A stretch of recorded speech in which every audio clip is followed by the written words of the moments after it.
ಅರೆ ಕಡಿಮೆ ಹಾಕು ಆದ್ರೆ ಅಸಲಿ ಹಾಕು. MDH ಕಾಶ್ಮೀರಿ ಕೆಂಪು ಮೆಣಸಿನ ಪೌಡರ್.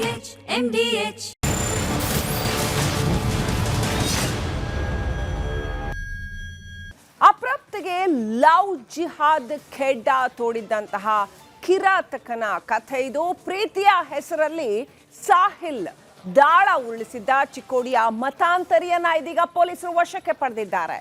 ದ್ವಿತೀಯ PUCಯ ವಿದ್ಯಾರ್ಥಿನಿ ಆಕೆ. ಲವ್ ಜಿಹಾದ್ ಖೆಡ್ಡ ತೋಡಿ ಅಪ್ರಾಪ್ತೆಯನ್ನ ಅಪಹರಿಸುವ ಯತ್ನ ನಡೆದಿತ್ತ. ಚಿಕ್ಕೋಡಿಯ ಮತಾಂತರಿಯನ್ನ ಪೊಲೀಸರು ವಶಕ್ಕೆ ಪಡೆದಿದ್ದಾರೆ. ನೋಡಿ ಆತ ಏನೆಲ್ಲ ಹೇಳಿದಾನೆ ಆಕೆಗೆ. ಸಂಬಂಧಿಯೊಬ್ಬನ ನೆರವಿನಿಂದ ಅಪ್ರಾಪ್ತೆಗೆ ಸಾಹಿಲ್ ಗಾಳ ಹಾಕಿದ್ದ. ಮುಂದೊಂದು ದಿನ ಭಾರತ ಮುಸ್ಲಿಂ ರಾಷ್ಟ್ರವಾಗುತ್ತೆ, ಹಿಂದೂ ಧರ್ಮದಿಂದ, ಹಾಗಾಗಿ ನೀನು ಮುಸ್ಲಿಂ ಧರ್ಮಕ್ಕೆ ಮತಾಂತರ ಆಗು ಅಂತೆಲ್ಲ ಬ್ರೈನ್ ವಾಶ್ ಮಾಡಿದ್ದಂತೆ ಆಕೆಗೆ. ಅಷ್ಟೇ ಅಲ್ಲ, ಆಕೆಯನ್ನ ಕಿಡ್ನಾಪ್ ಮಾಡಿ ಬೆಂಗಳೂರು ಕರ್ಕೊಂಡ್ ಬಂದಿದ್ದಾನೆ. ಪೋಷಕರು ದೂರು ಕೊಟ್ಟಿದ್ದಾರೆ. ಆ ದೂರಿನ ಅನ್ವಯ ಅಥಣಿ ಪೊಲೀಸರು ಕಾರ್ಯಾಚರಣೆ ನಡೆಸಿದ್ದಾರೆ. ಬೆಂಗಳೂರಿನಲ್ಲಿ ಮತಾಂತರಿ ಸಾಹಿಲ್ ಹಾಗೂ ಯುವತಿ ಇಬ್ಬರನ್ನು ಕೂಡ ವಶಕ್ಕೆ ಪಡೆಯಲಾಗಿದೆ. ಲವ್ ಜಿಹಾದ್ ಯತ್ನಕ್ಕೆ ಅಥಣಿ ಪೊಲೀಸರು ಬ್ರೇಕ್ ಹಾಕಿದ್ದಾರೆ. ನೋಡಿ, ಈತನೇ ಸಾಹಿಲ್ ಅನ್ನುವಂಥ ವ್ಯಕ್ತಿ.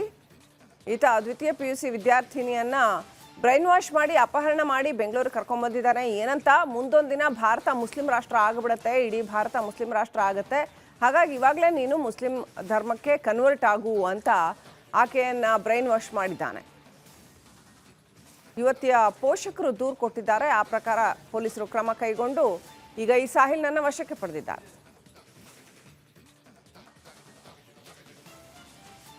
ಈ ಕುರಿತಾಗಿ ಇನ್ನಷ್ಟು ಅಪ್ಡೇಟ್ ಪಡ್ಕೊಳ್ಳೋಣ. ನಮ್ಮ ಪ್ರತಿನಿಧಿ ಸಂಜು ಆರಭಾವಿ ಲೈವ್ ಕನೆಕ್ಟ್ ಆಗಿದ್ದಾರೆ. ಸಂಜು, ಅದು ಹೇಗೆ ಇಷ್ಟು ಸುಲಭವಾಗಿ ಯುವತಿಯನ್ನ ಬ್ರೈನ್ ವಾಶ್ ಮಾಡಿರ್ತಕ್ಕಂಥದ್ದು? ಮತಾಂತರ ಈ ರಾಜ್ಯದಲ್ಲಿ ನಿಷೇಧ ಇದೆ ಅಂತ ಗೊತ್ತಿದ್ದು ಕೂಡ ಯಾಕೆ ಇಂಥ ಕೆಲಸಕ್ಕೆ ಕೈ ಹಾಕದ? ಆತನಿಗೆ ಇನ್ನೂ ದೊಡ್ಡ ಮಟ್ಟದ ನೆಟ್ವರ್ಕ್ನ ಸಪೋರ್ಟ್ ಏನಾದರೂ ಇದೆಯಾ?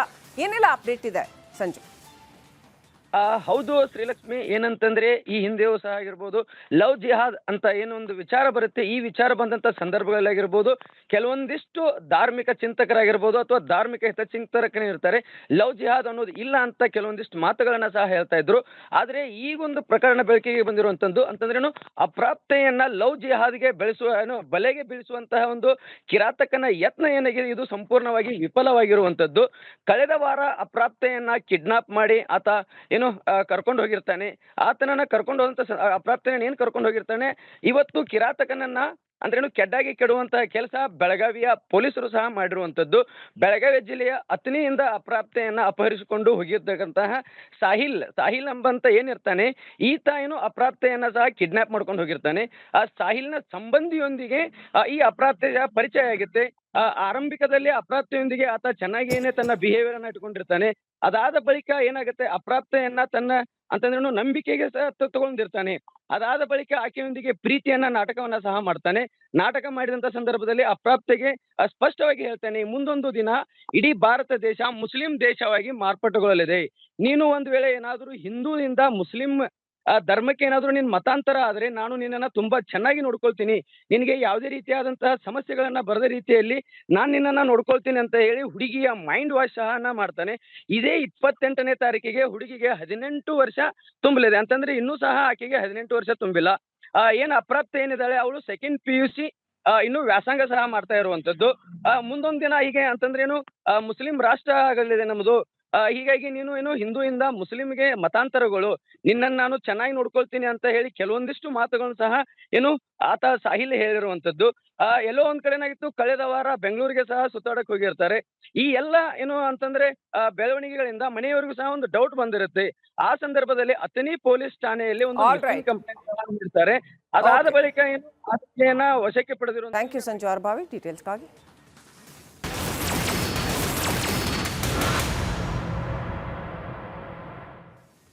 ಶಿಡ್ಲಘಟ್ಟ ಪೌರಾಯುಕ್ತೆ ಅಮೃತ ಗೌಡಗೆ ನಿಂದನೆ ಮಾಡಿದ್ದಂತಹ ಕಾಂಗ್ರೆಸ್ ಮುಖಂಡ ರಾಜೀವ್ ಗೌಡಗೆ ಈಗ ಕೇಡುಗಾಲ ಶುರುವಾಗಿದೆ ಅಂತ ಅನ್ಸುತ್ತೆ. ಯಾಕಂತಂದ್ರೆ ಒಂದ್ ಕಡೆ ಆತನ ಬಂಧನಕ್ಕೆ ಪೊಲೀಸರು ಹುಡುಕಾಟ ನಡೆಸ್ತಾ ಇದ್ರೆ, ಮತ್ತೊಂದ್ ಕಡೆ ಕಾಂಗ್ರೆಸ್ನಿಂದ ಕಿಕ್ಔಟ್ ಮಾಡೋದಕ್ಕೆ ವೇದಿಕೆ ಸಜ್ಜಾಗಿದೆಯಂತೆ.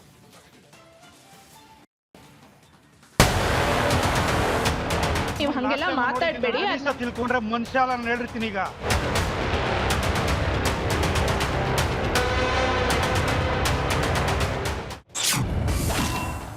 ರಾಜುಗೌಡಗೆ ಕಾಂಗ್ರೆಸ್ನಿಂದ ಗೇಟ್ ಪಾಸ್. ಇನ್ನೆರಡು ದಿನಗಳಲ್ಲಿ ರಾಜುಗೌಡ ಉಚ್ಚಾಟನೆ.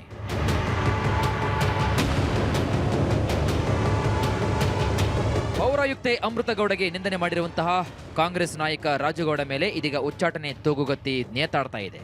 ರಾಜುಗೌಡ ವರ್ತನೆಯಿಂದ ಕಾಂಗ್ರೆಸ್ ಸರ್ಕಾರ ಹಾಗೂ ಪಕ್ಷಕ್ಕೆ ಮುಜುಗರವಾಗಿದೆ. ಈ ಬಗ್ಗೆ ಈಗಾಗಲೇ ಕಾರಣ ಕೇಳಿ ಪಕ್ಷದಿಂದ ನೋಟಿಸ್ ಕೊಡಲಾಗಿದೆ.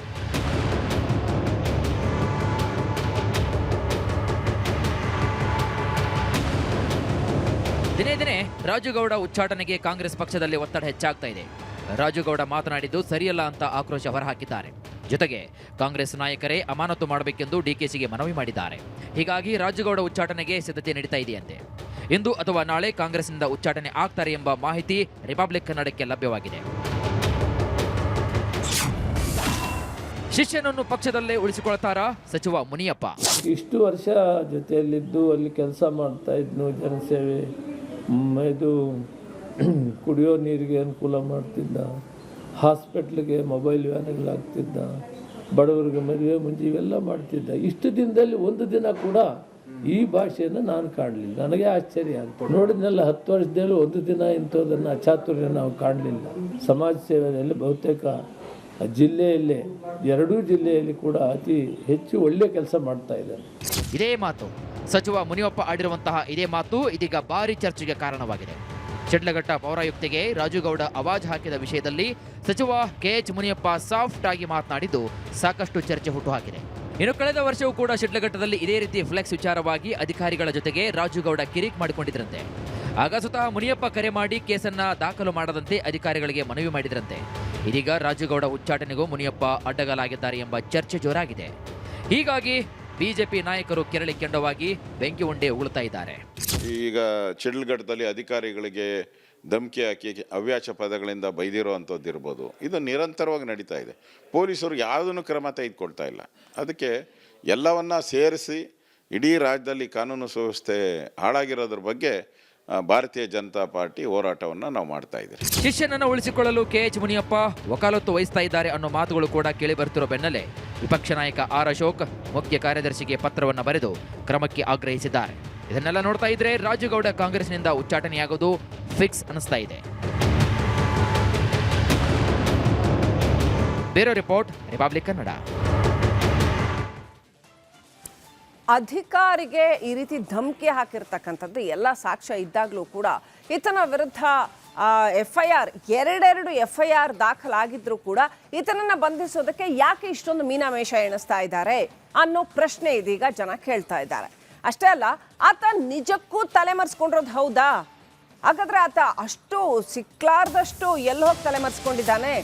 ಯಾರ ಶ್ರೀರಕ್ಷೆ ಇದೆ ರಾಜುಗೌಡಗೆ? ಸಚಿವ ಮುನಿಯಪ್ಪ ರಾಜುಗೌಡ ಅವರನ್ನ ಕಾಪಾಡ್ತಾ ಇದ್ದಾರಾ ಬಂಧನಕ್ಕೆ ಈಡಾಗದಂತೆ? ಒತ್ತಡ ಹೇರಲಾಗ್ತಾ ಇದೆಯಾ ಅಧಿಕಾರಿಗಳ ಮೇಲೆ, ಪೊಲೀಸರ ಮೇಲೆ ರಾಜುಗೌಡ ಅವರನ್ನ ಬಂಧಿಸದಂತೆ? ರಾಜುಗೌಡ ವಿರುದ್ಧ ಶಿಸ್ತು ಕ್ರಮಕ್ಕೆ ಸ್ವಪಕ್ಷದಲ್ಲೇ ಒತ್ತಡ ಈಗಾಗಲೇ ಕೇಳಿ ಬಂದಿದೆ. ಪಕ್ಷದಿಂದ ಕಿಕ್ಔಟ್ ಮಾಡಬೇಕು ಅಂತ ಸ್ವಪಕ್ಷೀಯರೇ ಆಗ್ರಹಿಸ್ತಾ ಇದ್ದಾರೆ. ಆತ ಬಳಸಿದ ಭಾಷೆ ಸರಿ ಇಲ್ಲ, ಪಕ್ಷಕ್ಕೆ ಮುಜುಗರ ಉಂಟು ಮಾಡುವಂಥದ್ದು ಅಂತ. ಇಷ್ಟೆಲ್ಲ ಆದರೂ ಕೂಡ ಧಮಕಿ ವೀರನಿಗೆ ಇನ್ನೂ ಕೂಡ ಅರೆಸ್ಟ್ ಆಗಿಲ್ಲ ಅಥವಾ ಪಕ್ಷದಿಂದ ಗೇಟ್ ಪಾಸ್ ಸಿಕ್ಕಿಲ್ಲ.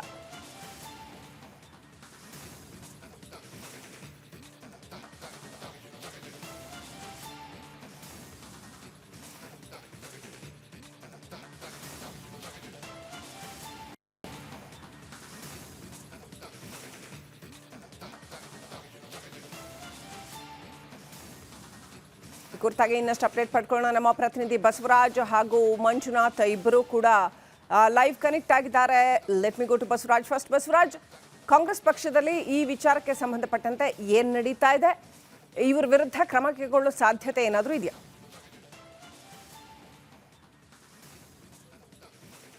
ಖಂಡಿತ ಶ್ರೀಲಕ್ಷ್ಮಿ, ಈಗಾಗಲೇ ಕಾಂಗ್ರೆಸ್ ಪಕ್ಷದ ಒಳಗೆ ರಾಜೀವ್ ಗೌಡ ಅವರ ವಿರುದ್ಧ ಒಂದಷ್ಟು ಆಕ್ರೋಶಗಳು ವ್ಯಕ್ತವಾಗ್ತಾ ಇದ್ದಾವೆ. ಬಹಳ ಪ್ರಮುಖವಾಗಿ ಅವರು ಬಳಸಿದಂಥ ಭಾಷೆ ಮತ್ತು ಒಂದು ಬ್ಯಾನರ್ ವಿಚಾರಕ್ಕಾಗಿ ಇಷ್ಟು ದೊಡ್ಡ ಮಟ್ಟದ ಗಲಾಟೆಯನ್ನು ಮಾಡ್ಕೊಳ್ಳುವಂಥ ಅವಶ್ಯಕತೆ ಇರಲಿಲ್ಲ ಅನ್ನುವಂಥದ್ದು ಕಾಂಗ್ರೆಸ್ ಪಕ್ಷದ ಕಾರ್ಯಕರ್ತರು, ಮುಖಂಡರು, ನಾಯಕರ ಒಂದಷ್ಟು ಅಭಿಪ್ರಾಯ.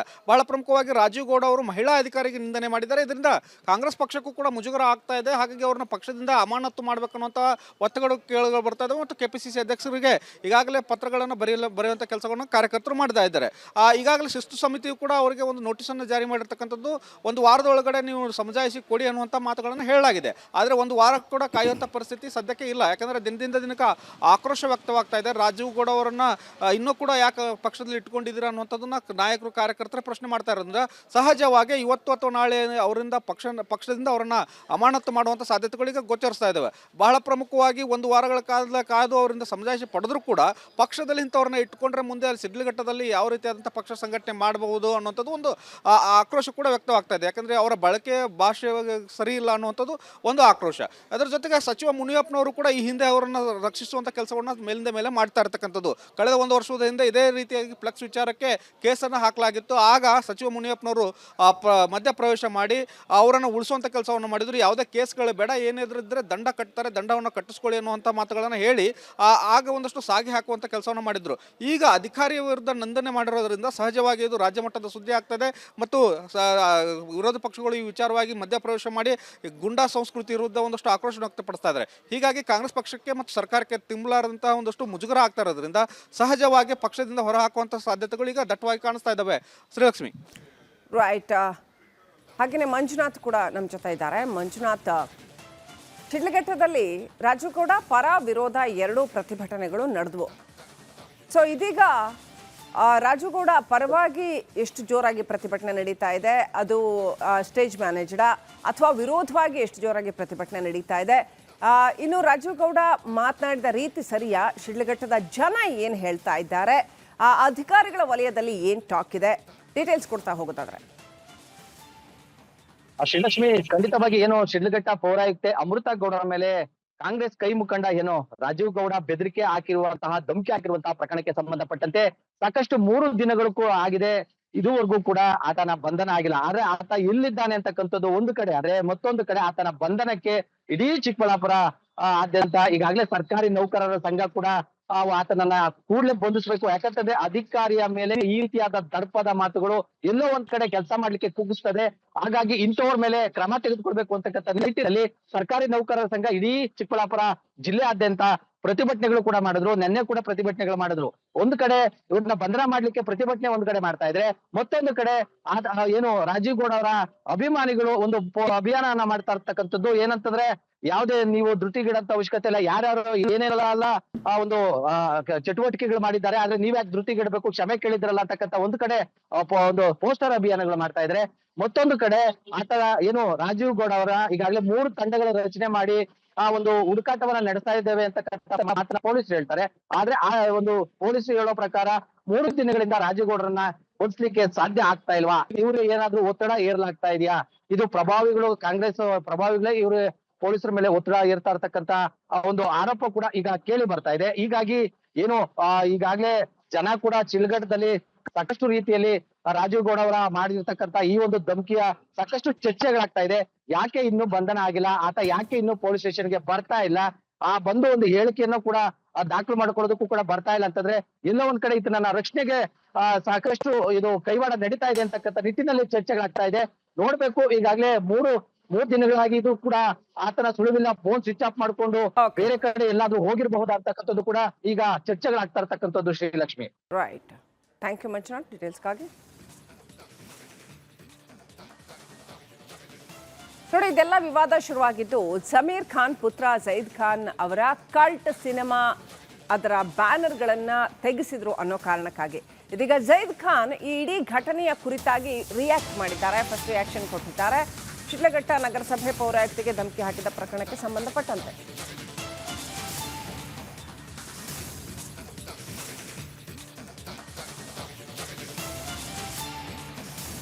ಅಭಿಮಾನಿಗಳ ಪರವಾಗಿ ನಾನು ಕ್ಷಮೆ ಕೇಳ್ತೀನಿ, ಎಲ್ಲೂ ಕೂಡ ಇಂಥ ಘಟನೆ ನಡೆಯಬಾರದು ಅಂತ ಜೈದ್ ಖಾನ್ ಪ್ರತಿಕ್ರಿಯೆ ಕೊಟ್ಟಿದ್ದಾರೆ.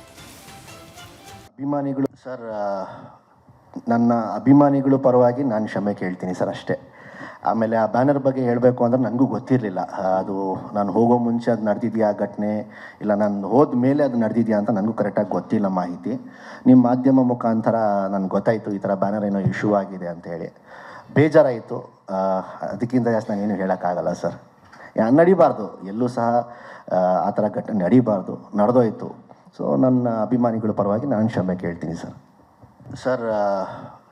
ನನ್ನ ಅಭಿಮಾನಿಗಳು ಪರವಾಗಿ ನಾನು ಕ್ಷಮೆ ಕೇಳ್ತೀನಿ ಸರ್ ಅಷ್ಟೇ.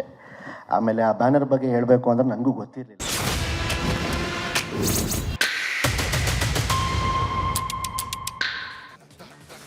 ವೀಕ್ಷಕರೇ, ನಿಮಗೆ ಗೊತ್ತಿರೋ ಹಾಗೆ ಬೆಂಗಳೂರಿನಲ್ಲಿ ಅಕ್ರಮ ನುಸುಳುಕೋರರ ಹಾವಳಿ ಸಿಕ್ಕಾಪಟ್ಟೆ ಜಾಸ್ತಿ ಆಗಿದೆ. ರಿಪಬ್ಲಿಕ್ ಕನ್ನಡ ಇವರ ಒಂದೊಂದೇ ಅಕ್ರಮಗಳನ್ನು ಬಯಲಿಗೆಳಿತಾ ಬಂದಿದೆ, ಇವರ ವಿರುದ್ಧ ಸಮರ ಸಾರಿದೆ.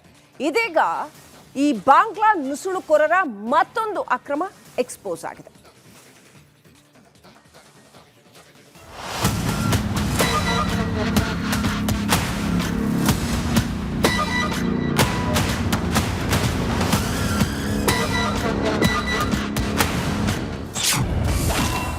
ಬೇಗೂರಿನಲ್ಲಿದ್ದ ನುಸುಳುಕೋರರ ಮತ್ತೊಂದು ಅಕ್ರಮ ಎಕ್ಸ್ಪೋಸ್. ಕದ್ದ ವಿದ್ಯುತ್ನಲ್ಲೇ ರಾಜಾರೋಷವಾಗಿ ಬೇಕಾಬಿಟ್ಟಿ ಬಳಕೆ.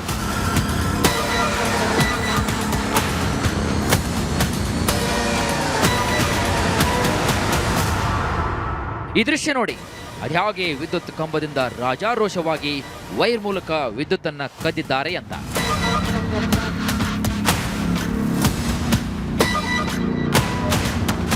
ಕರೆಂಟ್ ಕಂಬದಿಂದ ಅಳವಡಿಸಿದ್ದ ವೈರ್ ಜಾಡು ಹಿಡಿದು ನೋಡಿದ್ರೆ ಸೀದಾ ಮನೆಗೆ ಕನೆಕ್ಟ್ ಆಗುತ್ತೆ. ಒಳಗೆ ಹೋಗಿ ನೋಡಿದ್ರೆ ಬೇಕಾದಷ್ಟು ಸ್ವಿಚ್ ಗಳನ್ನು ಅಳವಡಿಸಿಕೊಂಡು ಸಾಕಷ್ಟು ಕರೆಂಟ್ ಬಳಸಿಕೊಂಡಿದ್ದಾರೆ.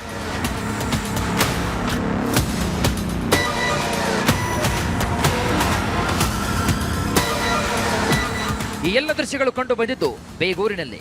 ನಿಮ್ಮ ರಿಪಬ್ಲಿಕ್ ಕನ್ನಡ ಬಾಂಗ್ಲಾದೇಶ ವಲಸಿಗರ ವಿರುದ್ಧ ಸಮರವನ್ನ ಸಾರಿತ್ತು. ನುಸುಳುಕೋರರ ಒಂದೊಂದೇ ಅಕ್ರಮವನ್ನ ಬಯಲು ಮಾಡಿತ್ತು. ಇದೀಗ ಬೆಂಗಳೂರಿನಲ್ಲಿದ್ದ ಅಕ್ರಮ ವಲಸಿಗರ ಮತ್ತೊಂದು ಕರಾಳತಿಯನ್ನ ಎಕ್ಸ್ಪೋಸ್ ಮಾಡಿದೆ.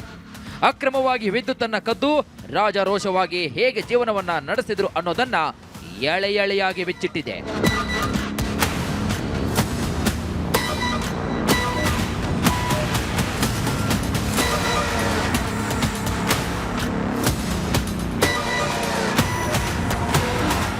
ಸ್ಥಳೀಯರ ಮನೆಗಳಿಗಾಗಿ ಬೆಸ್ಕಾಂ ವಿದ್ಯುತ್ ಸಂಪರ್ಕವನ್ನ ನೀಡಿತ್ತು. ಅದೇ ವಿದ್ಯುತ್ ಕಂಬಕ್ಕೆ ಕೇಬಲ್ ಅನ್ನು ಅಳವಡಿಸಿ ನೆಲದ ಒಳಭಾಗದಿಂದ ಸಂಪರ್ಕವನ್ನು ತೆಗೆದುಕೊಂಡು ಗೊತ್ತಾಗದಂತೆ ಕರೆಂಟ್ ಕದ್ದಿದ್ದಾರೆ. ರಿಪಬ್ಲಿಕ್ ಕನ್ನಡ ಕ್ಯಾಮೆರಾದಲ್ಲಿ ವಿದ್ಯುತ್ ಕಳ್ಳತನದ ದೃಶ್ಯಗಳು ಸೆರೆಯಾಗಿವೆ.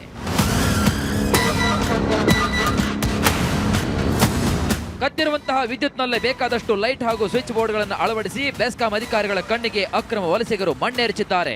ಇನ್ನಾದರೂ ಅಧಿಕಾರಿಗಳು ಎಚ್ಚೆತ್ತುಕೊಂಡು ಎಂತಹ ಅಕ್ರಮ ವಿದ್ಯುತ್ ಸಂಪರ್ಕ ಪಡೆದವರ ವಿರುದ್ಧ ಕ್ರಮವನ್ನು ಕೈಗೊಳ್ಳಬೇಕಾಗಿದೆ. Charan, metro bureau, republic Kannada.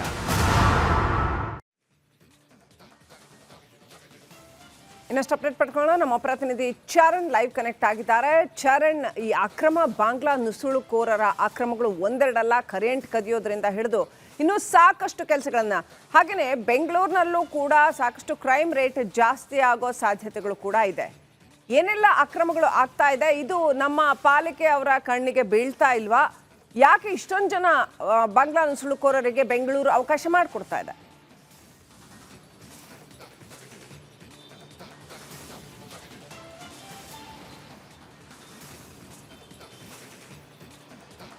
S Lakshmi, ಪ್ರಮುಖವಾಗಿ ಬೇಗೂರಿನಲ್ಲಿ ಅಕ್ರಮ ವಲಸಿಗರ ಬಗ್ಗೆ ರಿಪಬ್ಲಿಕ್ ಕನ್ನಡ ವರದಿಯನ್ನ ಮಾಡುತ್ತೆ. ವರದಿ ಆದ ಬೆನ್ನಲ್ಲೇ ಅಲ್ಲಿದ್ದಂತಹ ಪೊಲೀಸರು ವಶಕ್ಕೆ ಪಡೆಯುವಂತಹ ಕೆಲಸವನ್ನ ಕೂಡ ಮಾಡ್ತಾರೆ. ಆದ್ರೆ ಎಲ್ಲೋ ಒಂದು ಕಡೆಯಲ್ಲಿ ಅಕ್ರಮವಾಗಿ ನುಸುಳಿ ಬಂದಿದ್ದಂತಹ ಅಕ್ರಮ ವಲಸಿಗರೇನಿದ್ದಾರೆ ಅವರು ತಮ್ಮ ಅಕ್ರಮ ಕೆಲಸಗಳನ್ನ ಮುಂದುವರಿಸ್ತಾ ಇರುವಂತದ್ದು. ಅಕ್ರಮ ಕೆಲಸಗಳಾಗಿರುವಂತಹ ಪ್ರಮುಖವಾಗಿ ಗ್ಯಾಸ್ ರಿಫಿಲ್ಲಿಂಗ್ ಆಗಿರಬಹುದು, ಹೀಲಿಯಂ ಗ್ಯಾಸ್ಗಳ ರಿಫಿಲ್ಲಿಂಗ್ ಆಗಿರಬಹುದು, ಅದರ ಜೊತೆಗೆ ಒಂದಿಷ್ಟು ಗುಜರಿ ವ್ಯಾಪಾರವನ್ನ ಮಾಡ್ತಾ ಇರುವಂತದ್ದಾಗಿರ್ಬೋದು. ಯಾವುದೇ ರೀತಿಯಾದಂತಹ ಒಂದು ಪಾಲಿಕೆ ಆಗಿರಬಹುದು ಮತ್ತೆ ಸಂಬಂಧಪಟ್ಟ ಇಲಾಖೆಗಳೇನಿರುತ್ತೆ ಅದಕ್ಕೆ ಯಾವುದೇ ರೀತಿಯಾದಂತಹ ಒಂದು ಮಾಹಿತಿಗಳು ಸ್ಥಳದ ಜಾಗದ ಮಾಲೀಕರುಗಳಾಗಿರ್ಬೋದು, ಅದರ ಜೊತೆಗೆ ಆ ಒಂದು ಗುಜರಿಯನ್ನ ಯಾರು ನಡೆಸ್ತಾ ಇರ್ತಾರಲ್ಲ ಅವರುಗಳು ಕೂಡ ನೀಡದೆ ಅಕ್ರಮವಾಗಿ ಈ ರೀತಿಯಾದಂತಹ ಕೆಲಸಗಳನ್ನ ನಡೆಸ್ತಾ ಇರುವಂತದ್ದು. ಒಂದು ಕಡೆಯಲ್ಲಿ ಅಕ್ರಮವಾಗಿ ಕೆಲಸಗಳನ್ನ ನಡೆಸುವುದರ ಜೊತೆಗೆ ಅಕ್ರಮವಾಗಿ ರಾಜ್ಯ ಸರ್ಕಾರದ ಒಂದಿಷ್ಟು ಯೋಜನೆಗಳು ಅಥವಾ ಒಂದಿಷ್ಟು ವ್ಯವಸ್ಥೆಗಳೇನಿದೆ, ಮೂಲಭೂತ ಸೌಕರ್ಯಗಳೇನಿದೆ ಅವುಗಳನ್ನ ಪಡೆಯುವಂತಹ ಕೆಲಸವನ್ನ ಕೂಡ ಮಾಡ್ತಾ ಇರ್ತಾರೆ. ಅವ್ರಿಗೆ ಯಾವುದೇ ರೀತಿಯಾದಂತಹ ಆಧಾರ ಇರೋದಿಲ್ಲ. ಬೆಂಗಳೂರಿನವರು ಅನ್ನೋದಕ್ಕೆ ಅಥವಾ ಇಲ್ಲಿನ ಸ್ಥಳೀಯರು ಅನ್ನೋದಕ್ಕೆ ಯಾವುದೇ ರೀತಿಯಾದಂತಹ ಸಾಕ್ಷ್ಯಗಳಿರೋದಿಲ್ಲ. ಎಲ್ಲವನ್ನ ಫೇಕ್ ಆಗಿ ರೆಡಿ ಮಾಡ್ಕೊಂಡಿರ್ತಾರೆ. ಅವರಿಗೆ ಆ ಒಂದು ಫೇಕ್ ID ಕಾರ್ಡ್ ಆಗಿರ್ಬೋದು, ಫೇಕ್ ದಾಖಲೆಗಳಾಗಿರ್ಬೋದು, ಅದರಿಂದಾಗಿ ಯಾವುದೇ ರೀತಿಯಾದಂತಹ ಒಂದಿಷ್ಟು ವಿಚಾರಗಳಿಗೆ ಅವರಿಗೆ ಮಾಹಿತಿಗಳಿಗೆ ವ್ಯವಸ್ಥೆಗಳನ್ನ ಮಾಡಿಕೊಡ್ಲಾಗೋದಿಲ್ಲ. ಹೀಗಾಗಿ ಅಕ್ರಮವಾಗಿ ಎಲ್ಲವನ್ನ ಮಾಡಬೇಕು ಅಂತ ಹೇಳಿ ಪ್ರತಿಯೊಂದು ವಿಚಾರದಲ್ಲೂ ಕೂಡ ಅಕ್ರಮವಾದಂತಹ ಕೆಲಸವನ್ನ ಮಾಡ್ತಾ ಬರ್ತಾ ಇರುವಂತದ್ದು. ಒಂದು ಕಡೆಯಲ್ಲಿ ಅಕ್ರಮವಾಗಿ ವಿದ್ಯುತ್ ಸಂಪರ್ಕವನ್ನ ಮಾಡ್ತಾರೆ, ಮತ್ತೊಂದು ಕಡೆಯಲ್ಲಿ ಅಕ್ರಮವಾದ ಕೆಲಸಗಳನ್ನ ಮಾಡ್ತಾ ಹೋಗ್ತಾರೆ. ಒಂದು ಕಡೆಯಲ್ಲಿ ಗ್ಯಾಸ್ ರಿಫಿಲ್ಲಿಂಗ್ ಅನ್ನ ಮಾಡ್ತಾರೆ, ಮತ್ತೊಂದು ಕಡೆಯಲ್ಲಿ ಅಕ್ರಮವಾಗಿ ಜಲಮಂಡಳಿಯ ಪೈಪ್ಗಳನ್ನ ನಡುಭಾಗದಲ್ಲಿ ಕತ್ತರಿಸಿ ಅವುಗಳಿಂದ ವಾಟರ್ ಸಪ್ಲೈ ಪಡೆಯುವಂತಹ ಕೆಲಸವನ್ನ ಮಾಡ್ತಾರೆ. ಇದೇ ರೀತಿಯಾಗಿ ಮಾಡಿದ್ರು ಕೂಡ ಎಲ್ಲೋ ಒಂದು ಕಡೆಯಲ್ಲಿ ಸ್ಥಳೀಯ ಪಾಲಿಕೆಗಳು ನಿದ್ದೆಗೆ ಜಾರಿದ್ಯಾ ಅನ್ನುವಂತಹ ಒಂದಿಷ್ಟು ಅನುಮಾನಗಳಿಗೆ ಎಡೆ ಮಾಡಿ ಕೊಡ್ತಾ ಇದೆ. ಯಾಕಂತ ಹೇಳಿದ್ರೆ ಒಂದು ನೀರು ಸೋರಿಕೆ ಆಗಿರ್ಬೋದು, ವಿದ್ಯುತ್ ಸೋರಿಕೆ ಆಗಿರ್ಬೋದು, ಮತ್ತೆ ಒಂದು ನಗರ ಸಭೆ ಅಥವಾ BBMP ವ್ಯಾಪ್ತಿಯಲ್ಲಿ ಯಾರೇ ಬಂದರೂ ಕೂಡ ಅವರು ಒಂದು ದಾಖಲೆಗಳನ್ನ ಮಾಡ್ಕೋಬೇಕಾಗತ್ತೆ. ಮತ್ತೆ ಒಂದು ಬಾಡಿಗೆ ಮನೆಯಲ್ಲಿ ಇರಬೇಕಾದ್ರೂ ಕೂಡ ಅಲ್ಲಿನ ಬಾಡಿಗೆ ಮನೆಯ ಒಂದು ಅಡ್ರೆಸ್ ಪ್ರೂಫ್ ಅನ್ನ ಮಾಡ್ಕೋಬೇಕಾಗತ್ತೆ. ಅದನ್ನ ಪಾಲಿಕೆಗೆ ಸಬ್ಮಿಟ್ ಮಾಡುವಂತ ಕೆಲಸವನ್ನ ಕೂಡ ಮಾಡಬೇಕಾಗತ್ತೆ. ಆದ್ರೆ ಪಾಲಿಕೆ ಅಧಿಕಾರಿಗಳು ಇದನ್ನೆಲ್ಲ ಗಮನಿಸ್ತಾ ಇಲ್ವಾ? ಒಂದು ಕಡೆಯಲ್ಲಿ ಘನತ್ಯಾಜ್ಯ ನಿರ್ವಹಣಾ ಘಟಕ ಏನಿದೆ ಅವುಗಳು ಅಕ್ರಮವಾಗಿ ಎಲ್ಲೇ ಕಸ ಬಿಸಾಕಿದ್ರು ಸಾರ್ವಜನಿಕರಿಗೆ ದಂಡ ಹಾಕುವಂತಹ ಕೆಲಸವನ್ನ ಮಾಡ್ತಾರೆ. ಆದ್ರೆ ಒಂದಿಷ್ಟು ಖಾಸಗಿ ಲ್ಯಾಂಡ್ ನಲ್ಲಿ ರಾಶಿಗಟ್ಟಲೆ ಗುಜರಿಗಳನ್ನ, ಪ್ಲಾಸ್ಟಿಕ್ಗಳನ್ನ ಸುಡ್ತಾರೆ, ತಂದು ಹಾಕ್ತಾರೆ ಅಂತ ಹೇಳಿದ್ರೆ ಪಾಲಿಕೆ ಅಧಿಕಾರಿಗಳು ಎಲ್ಲಿ ಹೋದ್ರು, ಪಾಲಿಕೆ ಅಧಿಕಾರಿಗಳು ಇದನ್ನ ಪ್ರಶ್ನೆ ಮಾಡ್ಲಿಲ್ವಾ ಅನ್ನುವಂತ ಅನುಮಾನಗಳು ಕೂಡ ಸೃಷ್ಟಿಯಾಗುತ್ತೆ. ಅದರ ಜೊತೆಗೆ ಅಕ್ರಮವಾಗಿ ಬಂದಿದ್ದಂತ ಈ ಒಂದು ಬಾಂಗ್ಲಾದೇಶಿಗಳೇನಿದ್ದಾರೆ ಅವರು ಪ್ರಮುಖವಾಗಿ ಈ ಒಂದು ನಗರ ಭಾಗವೂ ಅಲ್ಲ, ಅದರ ಜೊತೆಗೆ ಅದು ಹಳ್ಳಿಗಾಡು ಅಲ್ಲ, ಎಲ್ಲಾ ರೀತಿಯಾದಂತಹ ವ್ಯವಸ್ಥೆ ಇರುವಂತಹ ಜಾಗಗಳಲ್ಲೇ ವಾಸವನ್ನ ಮಾಡ್ತಾ ಇರುವಂತದ್ದು. ಅದರ ಜೊತೆಗೆ ಅಲ್ಲಿಗೆ ವಾಹನಗಳು ಬರುವಂತಹ ವ್ಯವಸ್ಥೆಗಳಿರ್ತವೆ, ಅದರ ಜೊತೆಗೆ ಅಲ್ಲಿ ಸ್ಥಳೀಯರಿರ್ತಾರೆ. ಯಾರೇ ಇದ್ರೂ ಕೂಡ ಯಾರಿಗೂ ಕ್ಯಾರ್ ಅನ್ನದೇ ಈ ರೀತಿಯಾಗಿ ಅಕ್ರಮವಾದಂತಹ ಚಟುವಟಿಕೆಗಳಲ್ಲಿ ಭಾಗಿಯಾಗ್ತಾ ಇರುವಂತದ್ದು. ಒಂದು ಕಡೆಯಲ್ಲಿ ಸರ್ಕಾರ ಇದ್ರ ಬಗ್ಗೆ ಇನ್ನಷ್ಟು ಎಚ್ಚರಿಕೆಯನ್ನು ವಹಿಸಬೇಕಾಗ್ತಾ ಇದೆ. ಯಾಕಂತ ಹೇಳಿದ್ರೆ ಸರ್ಕಾರದ ವ್ಯವಸ್ಥೆಗಳು ಏನಿದೆ ಅವುಗಳನ್ನ ಅಕ್ರಮವಾಗಿ ಬಳಸ್ತಾ ಇದ್ದಾರೆ. ಇದರಿಂದಾಗಿ ಸರ್ಕಾರಕ್ಕೆ ಕೋಟಿ ನಷ್ಟ ಆಗ್ತಾ ಇದೆ. ಪ್ರಮುಖವಾಗಿ ಈಗ ಬೇಗೂರಿನಲ್ಲಿ ಅಕ್ರಮವಾಗಿ ವಲಸೆ ಬಂದಿದ್ದಂತಹ ಒಂದಿಷ್ಟು ನಿವಾಸಿಗಳೇನಿದ್ದಾರೆ ಅವರು ತಮ್ಮ ಮನೆಗಳಿಗೆ ಅಕ್ರಮವಾಗಿ ವಿದ್ಯುತ್ ಸಂಪರ್ಕವನ್ನ ಕಲ್ಪಿಸಿಕೊಟ್ಟಿರುವಂತದ್ದು. ವಿದ್ಯುತ್ ಏನಿದೆ ಅವುಗಳನ್ನ ನೇರವಾಗಿ ಕಂಬದಿಂದ ಕದ್ದು ಅಲ್ಲಿಂದ ಕೆಳಭಾಗಕ್ಕೆ ನೆಲದ ಮೂಲಕ ಆ ಒಂದು ಪೈಪ್ ಲೈನ್ ಮೂಲಕ ತಂದು ನೇರವಾಗಿ ಮನೆಗಳಿಗೆ ತಂದಿರುವಂತದ್ದು. ಅಲ್ಲಿಂದ ಒಂದು ಮನೆಯಿಂದ ಸುಮಾರು 20ಕ್ಕೂ ಹೆಚ್ಚು ಗುಡಿಸಲುಗಳೇನಿದೆ ಆ ಒಂದು ಗುಡಿಸಲುಗಳಿಗೆ ಕನೆಕ್ಟ್ ಅನ್ನ ಮಾಡಿಕೊಂಡು ಸುಮಾರು ತಮಗೆ ಬೇಕಾದಂತಹ ಫ್ರಿಡ್ಜ್ಗಳಾಗಿರ್ಬೋದು, ಟಿವಿಗಳಾಗಿರ್ಬೋದು, ಅದೇ ರೀತಿಯಾಗಿ ಬಲ್ಬ್ಸ್ಗಳಾಗಿರ್ಬೋದು ಬಿಟ್ಟು ವಿದ್ಯುತ್ತನ್ನ ವ್ಯತ್ಯಯ ಮಾಡ್ತಾ ಇದ್ದಾರೆ, ಮತ್ತೆ ವಿದ್ಯುತ್ತನ್ನ ಬಳಸಿಕೊಳ್ತಾ ಇದ್ದಾರೆ. ಇದಕ್ಕೆ ಯಾವುದೇ ರೀತಿಯಾದಂತಹ ದಾಖಲೆಗಳಿಲ್ಲ. ಆದ್ರೆ ಬೆಸ್ಕಾಂ ಹೇಳುತ್ತೆ ನಮ್ಮ ಯೂನಿಟ್ ನಲ್ಲಿ ಇಷ್ಟು ಹೆಚ್ಚಳವಾಗಿ ಬಳಕೆ ಆಗಿದೆ, ಹೇಗೆ ಅಂತ ಗೊತ್ತಾಗ್ತಾ ಇಲ್ಲ, ವಿದ್ಯುತ್ ಸೋರಿಕೆ ಆಗ್ತಾ ಇದೆ ಅಂತ ಹೇಳಿ. ಆದ್ರೆ ಪ್ರಮುಖವಾಗಿ ಈ ರೀತಿಯಾಗಿ ಅಕ್ರಮವಾಗಿ ಬಂದಂತಹ ಒಂದಿಷ್ಟು ವಲಸಿಗರು ಅಕ್ರಮವಾದಂತಹ ಕೆಲಸಗಳೊಂದಿಗೆ ಈ ಒಂದು ವಿದ್ಯುತ್ ಸೋರಿಕೆ ಆಗ್ತಾ ಇರುವಂತದ್ದು. ಇದರಿಂದಾಗಿ ಕೋಟಿ ನಷ್ಟ ಆಗ್ತಾ ಇರುವಂತದ್ದು. ಇದರ ಬಗ್ಗೆ ಆದಷ್ಟು ಬೇಗ ಪಾಲಿಕೆ ಆಗಿರ್ಬೋದು, ಬೆಸ್ಕಾಂ ಅಧಿಕಾರಿಗಳಾಗಿರ್ಬೋದು ಎಚ್ಚೆತ್ಕೋಬೇಕಾಗ್ತಾ ಇದೆ. ಇಲ್ಲವಾದ್ರೆ ಮುಂದಿನ ದಿನಗಳಲ್ಲಿ ಈ ರೀತಿಯಾಗಿ ಬೆಂಗಳೂರಿನಲ್ಲಿ ಇನ್ನಷ್ಟು ಅಕ್ರಮ ವಲಸಿಗರು ಇದ್ದಾರೆ ಅನ್ನುವಂತಹ ಮಾಹಿತಿಗಳು ಕೂಡ ಲಭ್ಯ ಆಗ್ತದೆ. ಅವರಿಂದಾಗಿ ಸರ್ಕಾರಕ್ಕೆ ಮಟ್ಟದಲ್ಲೂ ಕೂಡ ನಷ್ಟ ಆಗುವಂತಹ ಸಾಧ್ಯತೆಗಳಿರುವಂತದ್ದು. Lakshmi, thank you Charan. ಡೀಟೇಲ್ಸ್ಗಾಗಿ ರಾಜ್ಯದ ಇನ್ನಿತರೆ ಸುದ್ದಿಗಳನ್ನ ಕ್ವಿಕ್ ಆಗಿ ನೋಡ್ತಾ ಹೋಗೋಣ. ಸ್ಟೇಜ್ ಟಾಪ್ 5 ಅಲ್ಲಿ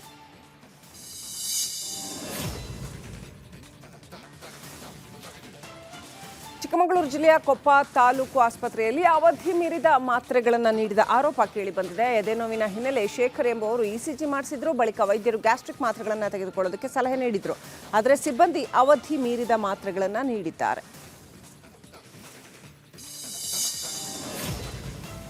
ಯಲಹಂಕ BSF ಕ್ಯಾಂಪಸ್ನಲ್ಲಿ ಗಡಿ ಭದ್ರತಾ ಪಡೆಯ 383 ಯೋಧರು ತರಬೇತಿಯನ್ನು ಪೂರ್ಣಗೊಳಿಸಿದ್ದಾರೆ. ಈ ಹಿನ್ನೆಲೆಯಲ್ಲಿ BSF ಕ್ಯಾಂಪಸ್ನಲ್ಲಿ ಪರೇಡ್ ನಡೆಸಿದ್ದಾರೆ. ಬಳಿಕ ದೇಶದ ಗಡಿ ಭಾಗಗಳತ್ತ ಯೋಧರು ಮುಖ ಮಾಡಿದ್ದಾರೆ. ಹುಬ್ಬಳ್ಳಿಯ ಕಾರವಾರ ರಸ್ತೆಯಲ್ಲಿರೋ ಕೈಗಾರಿಕಾ ಪ್ರದೇಶದಲ್ಲಿ ಚಿರತೆಯೊಂದು ಪ್ರತ್ಯಕ್ಷವಾಗಿದೆ. ಚಿರತೆಯ ಚಲನವಲನಗಳು CCTVಯಲ್ಲಿ ಸೆರೆಯಾಗಿದೆ. ಚಿರತೆ ಪ್ರತ್ಯಕ್ಷ ಆಗಿರೋದ್ರಿಂದ ಹುಬ್ಬಳ್ಳಿ ಜನ ತೀವ್ರ ಆತಂಕಕ್ಕೊಳಗಾಗಿದ್ದಾರೆ. ಶಿಡ್ಲಘಟ್ಟ ನಗರಸಭೆ ಪೌರಾಯುಕ್ತಿಗೆ ಕಾಂಗ್ರೆಸ್ ಮುಖಂಡ ದರ್ಪ ತೋರಿದ ಬಗ್ಗೆ ನಟ ಹಾಗೂ ಸಚಿವ ಜಮೀರ್ ಪುತ್ರ ಜೈದ್ ಖಾನ್ ಪ್ರತಿಕ್ರಿಯಿಸಿದ್ದಾರೆ. ಇಂಥ ಘಟನೆ ಎಲ್ಲಿಯೂ ಆಗಬಾರದು, ಅಭಿಮಾನಿಗಳ ಪರವಾಗಿ ನಾನು ಕ್ಷಮೆ ಕೇಳ್ತೀನಿ ಅಂತ ಹೇಳಿದ್ದಾರೆ. ನಮಸ್ಕಾರ, ರಿಪಬ್ಲಿಕ್ ಕನ್ನಡಕ್ಕೆ ಸ್ವಾಗತ. ನಾನು ರಂಜಿತ್ ಶಿರಿಯಾರ್. ಸುರಕ್ಷಾ ಲೇಔಟ್ನ ಜನರಿಗೆ ನೆಮ್ಮದಿಯೇ ಇಲ್ಲ ಅನ್ನೋ ರೀತಿಯಲ್ಲಾಗಿದೆ. ಪಾಪ ಏನು ಪಾಪ ಮಾಡಿದ್ರು ಅವರು, ಪ್ರತಿದಿನವೂ ಕೂಡ ಅವರು ಸೊರಗುವಂಥ ಪರಿಸ್ಥಿತಿ ನಿರ್ಮಾಣ ಆಗಿದೆ. ಸುರಕ್ಷಾ ಲೇಔಟ್ನ ಜನರ ಪರಿಪಾಡಲು ಏನು ಅನ್ನೋದನ್ನು ನಾವು ನಿಮ್ಮ ಮುಂದೆ ತಿಳಿಸ್ತೀವಿ. 3 ತಿಂಗಳಿನಿಂದ ಈ ಜನರಿಗೆ ನೆಮ್ಮದಿಯೇ ಇಲ್ಲ. ಕ್ಷಣ ಕ್ಷಣಕ್ಕೂ ಕೂಡ ಆತಂಕದ ಕಾರ್ಮೋಡ ಅವರನ್ನು ಆವರಿಸ್ಕೊಳ್ತಾ ಇದೆ. ಅಕ್ರಮ ಬಾಂಗ್ಲಾದೇಶ ವಲಸಿಗರೇ ಸಂಕಷ್ಟಕ್ಕೆ ಮೂಲ, ಬೇರೆ ಯಾರೂ ಅಲ್ಲ ಇದಕ್ಕೆ ಕಾರಣ. ಅಕ್ರಮ ವಲಸಿಗರಿಂದ ಸುರಕ್ಷಾ ಲೇಔಟ್ಗೆ ಸಂಕಷ್ಟ ಎದುರಾಗಿರೋದು. ಸುರಕ್ಷಾ ಲೇಔಟ್ಗೆ ಸುರಕ್ಷತೆಯೇ ಇಲ್ಲ. ರಿಪಬ್ಲಿಕ್ ಕನ್ನಡದ ಮತ್ತೊಂದು ಮೆಗಾ ಎಕ್ಸ್ಕ್ಲೂಸಿವ್ ಸ್ಟೋರಿ ಇದು. 3 ತಿಂಗಳಿನಿಂದ ಈ ಜನಗಳಿಗೆ ನೆಮ್ಮದಿಯೇ ಇಲ್ಲ. ಈ ಬಾಂಗ್ಲಾದೇಶದ ಅಕ್ರಮವಾಗಿ ಆಗಮಿಸಿದ ನಿವಾಸಿಗಳಿಂದಾಗಿ ಸುರಕ್ಷಾ ಲೇಔಟ್ನಲ್ಲಿ ಜನ ಅಂತೂ ಹೈರಾಣಾಗಿ ಹೋಗಿದ್ದಾರೆ. ಬಾಂಗ್ಲಾದೇಶಿಗರ ಅಕ್ರಮ ವಾಸದಿಂದಾಗಿ ಒಂದಲ್ಲ ಒಂದು ತಲೆಬಿಸಿ ಅವರಿಗೆ, ಸುರಕ್ಷಾ ಲೇಔಟ್ನ ಜನರಿಗೆ. ಅಲ್ಲಿ ಅಕ್ರಮವಾಗಿ ಬಂದು ಬಾಂಗ್ಲಾದೇಶಿಗರು ನೆಲೆಸಿದ್ದಾರೆ. ಅವರಿಂದ ಆಗ್ತಾ ಇರುವಂಥ ತೊಂದರೆ ಒಂದೆರಡಲ್ಲ. ಇಲ್ಲಿನವರಿಗೆ 3 ತಿಂಗಳಾಯಿತು, ನೆಮ್ಮದಿಯೇ ಇಲ್ಲ ಅವರಿಗೆ. ನೆಮ್ಮದಿ ನಿದ್ದೆ ಮಾಡದೆ 3 ತಿಂಗಳಾಯಿತು. ಹೆಸರಿಗಷ್ಟೇ ಸುರಕ್ಷೆ, ಆದರೆ ಈ ಜನರಿಗೆ ಸುರಕ್ಷೆ ಅನ್ನೋದೇ ಇಲ್ಲ. ಬೇಗೂರು ಪಕ್ಕದಲ್ಲಿ ಇರುವ ಸುರಕ್ಷಾ ಲೇಔಟ್ಗೆ ಅಲ್ಲಿನ ಜನರಿಗೆ ಆತಂಕ. ಲೇಔಟ್ ಪಕ್ಕದಲ್ಲೇ ಗುಡಿಸಲುಗಳಿದ್ದಾವೆ, ವಲಸಿಗರಿದ್ದಾರೆ. ಕಳೆದ 3 ತಿಂಗಳಲ್ಲಿ 2 ಬಾರಿಯಲ್ಲಿ ಅಗ್ನಿ ಅವಾಂತರ ಆಗಿದೆ, ದುರಂತ ಆಗಿದೆ.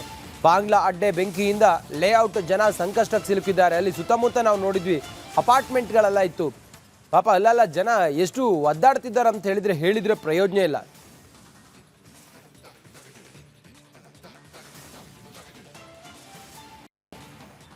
ಇನ್ನು ನಮ್ಮ ಪ್ರತಿನಿಧಿ ಸುರಕ್ಷಾ ಲೇಔಟ್ ಸ್ಥಳೀಯರ ಆತಂಕದ ಬಗ್ಗೆ ಒಂದು ಪ್ರತ್ಯಕ್ಷ ವರದಿಯನ್ನು ಮಾಡಿದ್ದಾರೆ, ಬನ್ನಿ ನೋಡೋಣ. ಬೆಂಗಳೂರಿನಲ್ಲಿ ಅಕ್ರಮವಾಗಿ ವಲಸೆ ಬಂದು ವಾಸವನ್ನ ಮಾಡ್ತಾ ಇದ್ದಂತಹ ಒಂದಿಷ್ಟು ಬಾಂಗ್ಲಾ ನಿವಾಸಿಗಳ ಮನೆ ಮೇಲೆ ಅಗ್ನಿ ದುರಂತ ಆಗಿದೆ. ಇದು ಅದರ ಪಕ್ಕದಲ್ಲಿರುವಂತಹ ಶೆಡ್ಡುಗಳು. ಇಲ್ಲಿ ಪ್ರಮುಖವಾಗಿ UP, ದೆಹಲಿ, ಕೋಲ್ಕತ್ತಾ ಅಲ್ಲಿನ ದಾಖಲೆಗಳನ್ನು ಹೊಂದಿರುವಂಥ ಒಂದಿಷ್ಟು ನಿವಾಸಿಗಳು ವಾಸ ಇದ್ದಾರೆ. ಕಳೆದ 7-8 ವರ್ಷಗಳಿಂದ ಈ ಒಂದು ಜಾಗದಲ್ಲಿ ವಾಸ ಇದ್ದಾರೆ ಅನ್ನುವಂತಹ ಮಾಹಿತಿಯನ್ನು ಇಲ್ಲಿನ ಸ್ಥಳೀಯ ನಿವಾಸಿಗಳು ಹೇಳ್ತಾ ಇರುವಂಥದ್ದು. ಆದರೆ ಇಲ್ಲಿನ ನಿವಾಸಿಗಳಿಗೆ ಇದೀಗ ಒಂದು ಆತಂಕ ಎದುರಾಗ್ತಾ ಇದೆ. ಪ್ರಮುಖವಾಗಿ ಯಾವ ರೀತಿಯಾಗಿ ಅಕ್ರಮವಾಗಿ ನೆಲೆಸಿದ್ದಂತಹ ಬಾಂಗ್ಲಾ ನಿವಾಸಿಗಳ ನೆಲೆ ಮೇಲೆ ಅಗ್ನಿ ದುರಂತ ಆಯಿತು. ಅದು ಒಂದಲ್ಲ 2 ಬಾರಿ ಬಾಂಬ್ ಸಿಲಿಂಡರ್ಗಳು ಸ್ಫೋಟ ಆದಂತಹ ಸಂದರ್ಭದಲ್ಲಿ ಅಲ್ಲಿನ ಅಗ್ನಿ ದುರಂತ ಆಯಿತು. ಅಲ್ಲಿನ ನಿವಾಸಿಗಳು ಎಸ್ಕೇಪ್ ಆಗುವಂತಹ ಕೆಲಸವನ್ನ ಕೂಡ ಮಾಡಿದ್ರು. ಅದೇ ರೀತಿಯಾಗಿ ಇಲ್ಲಿ ಕಳೆದ ಗುರುವಾರ ರಾತ್ರಿ ನಡೆದಂತಹ ಅಗ್ನಿ ದುರಂತದ ಸಂದರ್ಭದಲ್ಲಿ ಒಂದಿಷ್ಟು ಜನ ಇಲ್ಲೇ ಓಡಾಟವನ್ನ ನಡೆಸ್ತಾ ಇಲ್ಲಿನ ನಿವಾಸಿಗಳಿಗೆ ಧಮಕಿಯನ್ನ ನೀಡಿರುವಂತಹ ಕೆಲಸ ಮಾಡಿರುವ ಬಗ್ಗೆ ಕೂಡ ಮಾಹಿತಿಗಳು ಲಭ್ಯ ಆಗ್ತಾ ಇದೆ. ಪ್ರಮುಖವಾಗಿ ಈ ಒಂದು ಜಾಗವನ್ನ ಗಮನಿಸ್ತಾ ಇರಬಹುದು. ಒಳಭಾಗದಲ್ಲಿ ಎಲ್ಲಾ ರೀತಿಯಾದಂತಹ ವ್ಯವಸ್ಥೆಗಳನ್ನ ಮಾಡಿಕೊಂಡು ಬೇರೆ ಬೇರೆ ಜಾಗಗಳಿಂದ ಬಂದಂತಹ ನಿವಾಸಿಗಳು ಇಲ್ಲಿ ವಾಸವನ್ನ ಇದ್ದಾರೆ. ಇವರಿಗೆ ನಿಮ್ಮನ್ನು ಕೂಡ ನಮ್ಮ ಮನೆಗಳು ಯಾವ ರೀತಿಯಾಗಿ ಸುಟ್ಟು ಹೋಯ್ತು ಅದೇ ರೀತಿಯಾಗಿ ಸುಟ್ಟು ಹಾಕ್ತೀವಿ ಅಂತ ಹೇಳಿ ಧಮಕಿ ಹಾಕಿರುವಂಥದ್ದು. ಮತ್ತೆ ರಾತ್ರಿ ಇಡೀ ಹಾಕಿ ಬ್ಯಾಟ್ಗಳನ್ನ ಹಿಡಿದು ಇಲ್ಲಿ ಒಂದು ರೀತಿಯ ಸಂಚಾರವನ್ನ ನಡೆಸಿ ಇವರನ್ನ ಭಯಪಡಿಸುವ ರೀತಿಯಲ್ಲಿ ವರ್ತನೆಯನ್ನ ಕೂಡ ಮಾಡಿರುವಂಥದ್ದು. ಸದ್ಯ ಇಲ್ಲಿನ ನಿವಾಸಿಗಳು ಆ ಒಂದು ಧಮಕಿಗಳಿಗೆ ಹೆದರ್ಕೊಂಡು ಈಗ ಸ್ಥಳವನ್ನ ಕೂಡ ಒಂದಿಷ್ಟು ನಿವಾಸಿಗಳು ಖಾಲಿ ಮಾಡಿದ್ದಾರೆ. ಅದರ ಜೊತೆಗೆ ಒಂದಿಷ್ಟು ನಿವಾಸಿಗಳು ಇಲ್ಲೇ ವಾಸ ಇರುವಂತ ಅನಿವಾರ್ಯತೆ ಸೃಷ್ಟಿಯಾಗಿದೆ. ಒಂದಿಷ್ಟು ಜನ ಮಾತ್ರ ಭಯದಿಂದ ಜಾಗಗಳನ್ನ ಖಾಲಿ ಮಾಡಿಕೊಂಡು ತಮ್ಮ ಮನೆಗಳನ್ನ ಖಾಲಿ ಮಾಡಿಕೊಂಡು ಹೋಗುವಂತ ಕೆಲಸವನ್ನ ಮಾಡ್ತಾ ಇದ್ದಾರೆ. ಮುಂದಿನ ದಿನಗಳಲ್ಲಿ ಇಲ್ಲಿ ಕೂಡ ಅಗ್ನಿ ಅನಾಹುತ ಆಗಬಹುದು, ಏನ್ ಬೇಕಾದ್ರೂ ಸ್ಫೋಟಿಸಬಹುದು ಅಥವಾ ಯಾರು ಬೇಕಾದ್ರೂ ಬಂದು ಬೆಂಕಿಯನ್ನ ಹಚ್ಚಬಹುದು ಅನ್ನುವಂತ ಆತಂಕದಲ್ಲಿ ಇದೀಗ ಇಲ್ಲಿನ ನಿವಾಸಿಗಳು ಬೇರೆ ಬೇರೆ ರಾಜ್ಯಗಳಿಂದ ಬಂದು ಇಲ್ಲಿ ಗುಜ್ಜರಿಯನ್ನ ಹೆಕ್ತಾ ಇಲ್ಲಿ ಕೆಲಸವನ್ನ ಮಾಡ್ತಿದ್ದಂಥವ್ರು ಇದೀಗ ಹೊರಡುವಂತಹ ಕೆಲಸವನ್ನ ಕೂಡ ಮಾಡ್ತಾ ಇರುವಂಥದ್ದು. ಇದರ ಜೊತೆಗೆ ಒಂದಿಷ್ಟು ಶಾಶ್ವತವಾಗಿ ಬೆಂಗಳೂರಿನ ಮೂಲದಂತಹ ಒಂದಿಷ್ಟು ನಿವಾಸಗಳೇನಿದೆ, ಆ ಮನೆಗಳನ್ನ ಕಟ್ಕೊಂಡಿದ್ದಂಥವ್ರು ಏನಿದ್ದಾರೆ ಅವರಿಗೆ ಈ ಒಂದು ಧಮಕಿ ಏನಿದೆ, ಇಲ್ಲಿನ ನಿವಾಸಿಗಳಿಗೆ ಹಾಕಿರುವಂತಹ ಧಮಕಿಯ ಬಿಸಿ ಅವ್ರಿಗೂ ತಟ್ಟಿರುವಂಥದ್ದು. ಯಾವ ಕಾಲಕ್ಕೂ ಬೇಕಾದರೂ ನಮ್ಮ ಮನೆಗಳಿಗೂ ಯಾರು ಬೇಕಾದರೂ ಬಂದು ಬೆಂಕಿಯನ್ನು ಹಚ್ಚಬಹುದು ಅಥವಾ ಅಟ್ಯಾಕ್ ಅನ್ನ ಮಾಡಬಹುದು ಅನ್ನುವಂತಹ ಒಂದು ಆತಂಕ ಶುರುವಾಗಿದ್ದಂಥದ್ದು. ಪ್ರಮುಖವಾಗಿ ಜಾಗಕ್ಕೋಸ್ಕರ ಈ ಒಂದು ಪ್ರಕರಣ ನಡೀತಾ ಇದೆಯಾ ಅನ್ನುವಂಥ ಅನುಮಾನಗಳಿಗೆ ಈ ಒಂದು ನಡೆಗಳು ಇದೀಗ ದಾರಿ ಮಾಡಿ ಕೊಡ್ತಾ ಇರುವಂಥದ್ದು. ಕ್ಯಾಮ್ರಾ ಪರ್ಸನ್ ರಘು ಜೊತೆಗೆ ಚರಣ್, ರಿಪಬ್ಲಿಕ್ ಕನ್ನಡ, ಬೆಂಗಳೂರು.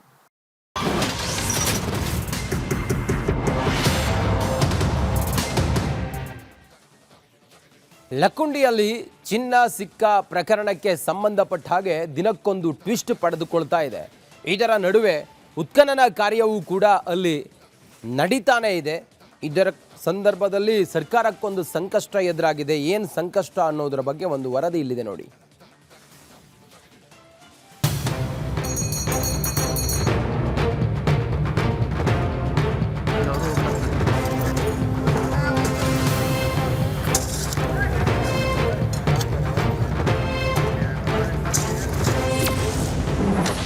ಐತಿಹಾಸಿಕ ಲಕ್ಕುಂಡಿ ಗ್ರಾಮದಲ್ಲಿ ಉತ್ಖನನ,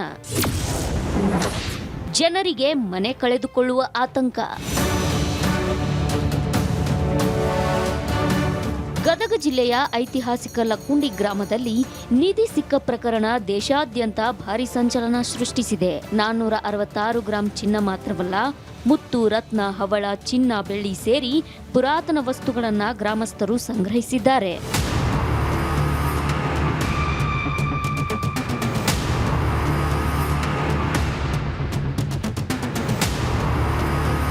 ಗ್ರಾಮದ 101 ಬಾವಿ, 101 ದೇಗುಲದ ಅಡಿ ಅಪಾರ ಸಂಪತ್ತು ಇದೆ ಅಂತ ಗ್ರಾಮಸ್ಥರು, ಹಿರಿಯರು ಹೇಳ್ತಿದ್ದಾರೆ.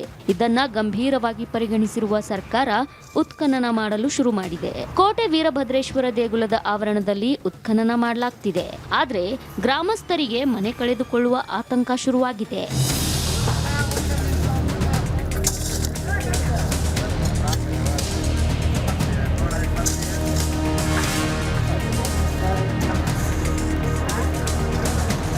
ಉತ್ಖನನದ ವೇಳೆ ಏನಾದ್ರೂ ಮತ್ತಷ್ಟು ನಿಧಿ ಸಿಕ್ಕರೆ ಇಡೀ ಗ್ರಾಮವನ್ನೇ ಸ್ಥಳಾಂತರ ಮಾಡಬೇಕಾಗುತ್ತೆ ಅಂತ ಹೇಳಲಾಗ್ತಿದೆ. ಇದರಿಂದ ಗ್ರಾಮಸ್ಥರಿಗೆ ಮನೆ ಕಳೆದುಕೊಳ್ಳುವ ಭೀತಿ ಶುರುವಾಗಿದೆ.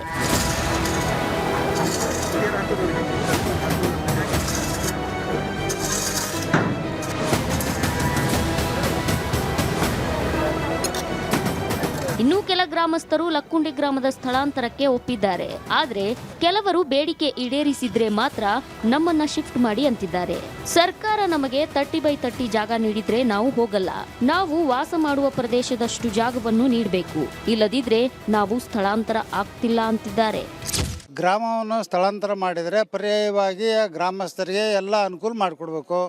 ಅವ್ರು ಏನೇನು ಕಳ್ಕೊಂಡಿರ್ತಾರೋ ಅವ್ರಿಗೆಲ್ಲ ವ್ಯವಸ್ಥೆ ಮಾಡಬೇಕು. ಆದರೆ ಐತಿಹಾಸಿಕ ಸ್ಥಳ ಲಕ್ಕುಂಡಿಯಲ್ಲಿ ಸಿಗೋದಂತೂ ಗ್ಯಾರಂಟಿ 100ಕ್ಕೆ 100. ಇಲ್ಲಿ ಸ್ಥಳಾಂತರ ಮಾಡ್ಬೇಕಂದ್ರೆ ಮಾಡ್ಬೋದು. ಆದರೆ ಏನಪ್ಪ, ಇಲ್ಲಿ ಸ್ಥಳೀಯರಿಗೆ ಯೋಗ್ಯವಾದಂಥ ಭೂಮಿ, ನಿವೇಶನ, ಆಮೇಲಿಂದ ವಸತಿ ಎಲ್ಲ ಥರ ಸೌಲಭ್ಯ ಕೊಡ್ಬೇಕು. ಅವ್ರಿಗೆ ಯಾವ್ಯಾವ ರೀತಿ ಒಳಗೆ ಅವ್ರವ್ರ ಆಸ್ತಿ ಒಳಗೆ ಏನೇನು ದೊಡ್ಡ ಪ್ರಮಾಣದಾಗ ಆಸ್ತಿ ಇದ್ರೆ ದೊಡ್ಡ ಪ್ರಮಾಣದಾಗ ಕೊಡ್ಬೇಕು, ಸಣ್ಣ ಪ್ರಮಾಣದಾಗ ಆಸ್ತಿ ಒಳಗೆ ಸಣ್ಣ ಪ್ರಮಾಣದಾಗ ಕೊಡ್ಬೇಕು. ಆ ಟೈಪ್ ಕೊಟ್ಟರೆ ಊರು ಬಿಡ್ತೀವಿ, ಇಲ್ಲಿಲ್ಲ ಅಂತ ಬಿಡೋದಿಲ್ಲ. ಯಾಕಂದ್ರೆ ನಾವು ಪೂರ್ವಜರು ಇದ್ದೀವಿ, ಹಿಂದಿನ ಕಾಲದಾಗಿದ್ದನ ಆಸ್ತಿ ಅದಾವೆ ನಮ್ಮ. ಏನು ರೀ ಇವತ್ತ ನಿನ್ನೆ ಮಾಡಿದ್ದು ಊರಲ್ಲ, ನಮ್ಮದು 100 ವರ್ಷಗಳ ಕಾಲ ಇತಿಹಾಸ ಐತಿ. ಇಂಥ ಊರಾಗ ನೀವು ಏಕಾಏಕಿ ಬಿಡ ಅಂದ್ರೆ ನಾವು ಬಿಡೋಕ್ಕಾಗೋದಿಲ್ಲ. ಸದ್ಯ ದೇವಸ್ಥಾನದ ಆವರಣದಲ್ಲಿ ನಿಧಿಗಾಗಿ ಉತ್ಖನನ ನಡೆಯುತ್ತಿದೆ. ಇನ್ನೂ 3-4 ತಿಂಗಳು ಉತ್ಖನನ ನಡೆಯಲಿದ್ದು, ಮತ್ತಷ್ಟು ಚಿನ್ನ, ಮುತ್ತು, ರತ್ನ ಸಿಕ್ಕರೆ ಇಡೀ ಗ್ರಾಮವನ್ನೇ ಉತ್ಖನನ ಮಾಡಬೇಕಾಗುತ್ತೆ. ಆಗ ಗ್ರಾಮಸ್ಥರನ್ನು ಶಿಫ್ಟ್ ಮಾಡಬೇಕಾಗುತ್ತೆ. ಸರ್ಕಾರ ಆಗ ಅದ್ಯಾವ ಸವಲತ್ತು ಕೊಟ್ಟು ಶಿಫ್ಟ್ ಮಾಡ್ತಾರೆ ಅಂತ ಕಾದು ನೋಡಬೇಕಿದೆ. ಮಂಜು ಪತ್ತಾರ್, ರಿಪಬ್ಲಿಕ್ ಕನ್ನಡ, ಗದಗ. ಲಕ್ಕುಂಡಿಯಲ್ಲಿ 2ನೇ ದಿನದ ಉತ್ಖನನ ಕಾರ್ಯ ಆರಂಭ ಆಗಿದೆ. ಈ ಉತ್ಖನನ ಕಾರ್ಯ ನಡೀತಾ ಇರುವಂಥ ಸ್ಥಳವನ್ನು ನಿಷೇಧಿತ ಪ್ರದೇಶ ಅಂಥೇಳಿ ಅಲ್ಲಿ ಘೋಷಿಸಲಾಗಿದೆ. ಅಲ್ಲಿಗೆ ಯಾವುದೇ ಸ್ಥಳೀಕರಿಗೆ ಹೋಗೋದಕ್ಕೆ ಅವಕಾಶ ಇಲ್ಲ, ಮತ್ತು ಅಲ್ಲಿ ವಿಡಿಯೋ ಮಾಡೋದಕ್ಕೂ ಕೂಡ ಯಾರಿಗೂ ಅವಕಾಶ ಇಲ್ಲ. 2ನೇ ದಿನದ ನಿಧಿ ಉತ್ಖನನ ಕಾರ್ಯ ಆರಂಭ ಆಗಿದೆ. ಉತ್ಖನನ ಸ್ಥಳ ನಿಷೇಧಿತ ಪ್ರದೇಶ ಅಂಥೇಳಿ ಘೋಷಣೆ ಮಾಡಲಾಗಿದೆ. ಸಾರ್ವಜನಿಕರ ಓಡಾಟ, ವಿಡಿಯೋ ಚಿತ್ರೀಕರಣವನ್ನು ನಿಷೇಧ ಮಾಡಲಾಗಿದೆ. ಜಿಲ್ಲಾಧಿಕಾರಿ, ಲಕ್ಕುಂಡಿ ಪ್ರಾಧಿಕಾರದಿಂದ ಆದೇಶವನ್ನು ಹೊರಡಿಸಲಾಗಿದೆ.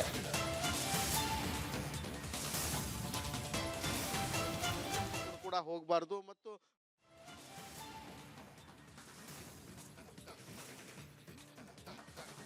ನಮ್ಮ ಪ್ರತಿನಿಧಿ ಮಂಜು ಪತ್ತಾರ್ ಸ್ಥಳದಿಂದ ನಮ್ಮ ಜೊತೆಲಿ ಈಗ ನೇರ ಸಂಪರ್ಕದಲ್ಲಿದ್ದಾರೆ. ಮಂಜು ಪತ್ತಾರ್, ಈ ಹೊತ್ತಿಗೆ ಏನೇನು ವಿವರ ಇದೆ? ಉತ್ಖನನ ಕಾರ್ಯ ಹೇಗೆ ನಡೀತಾ ಇದೆ?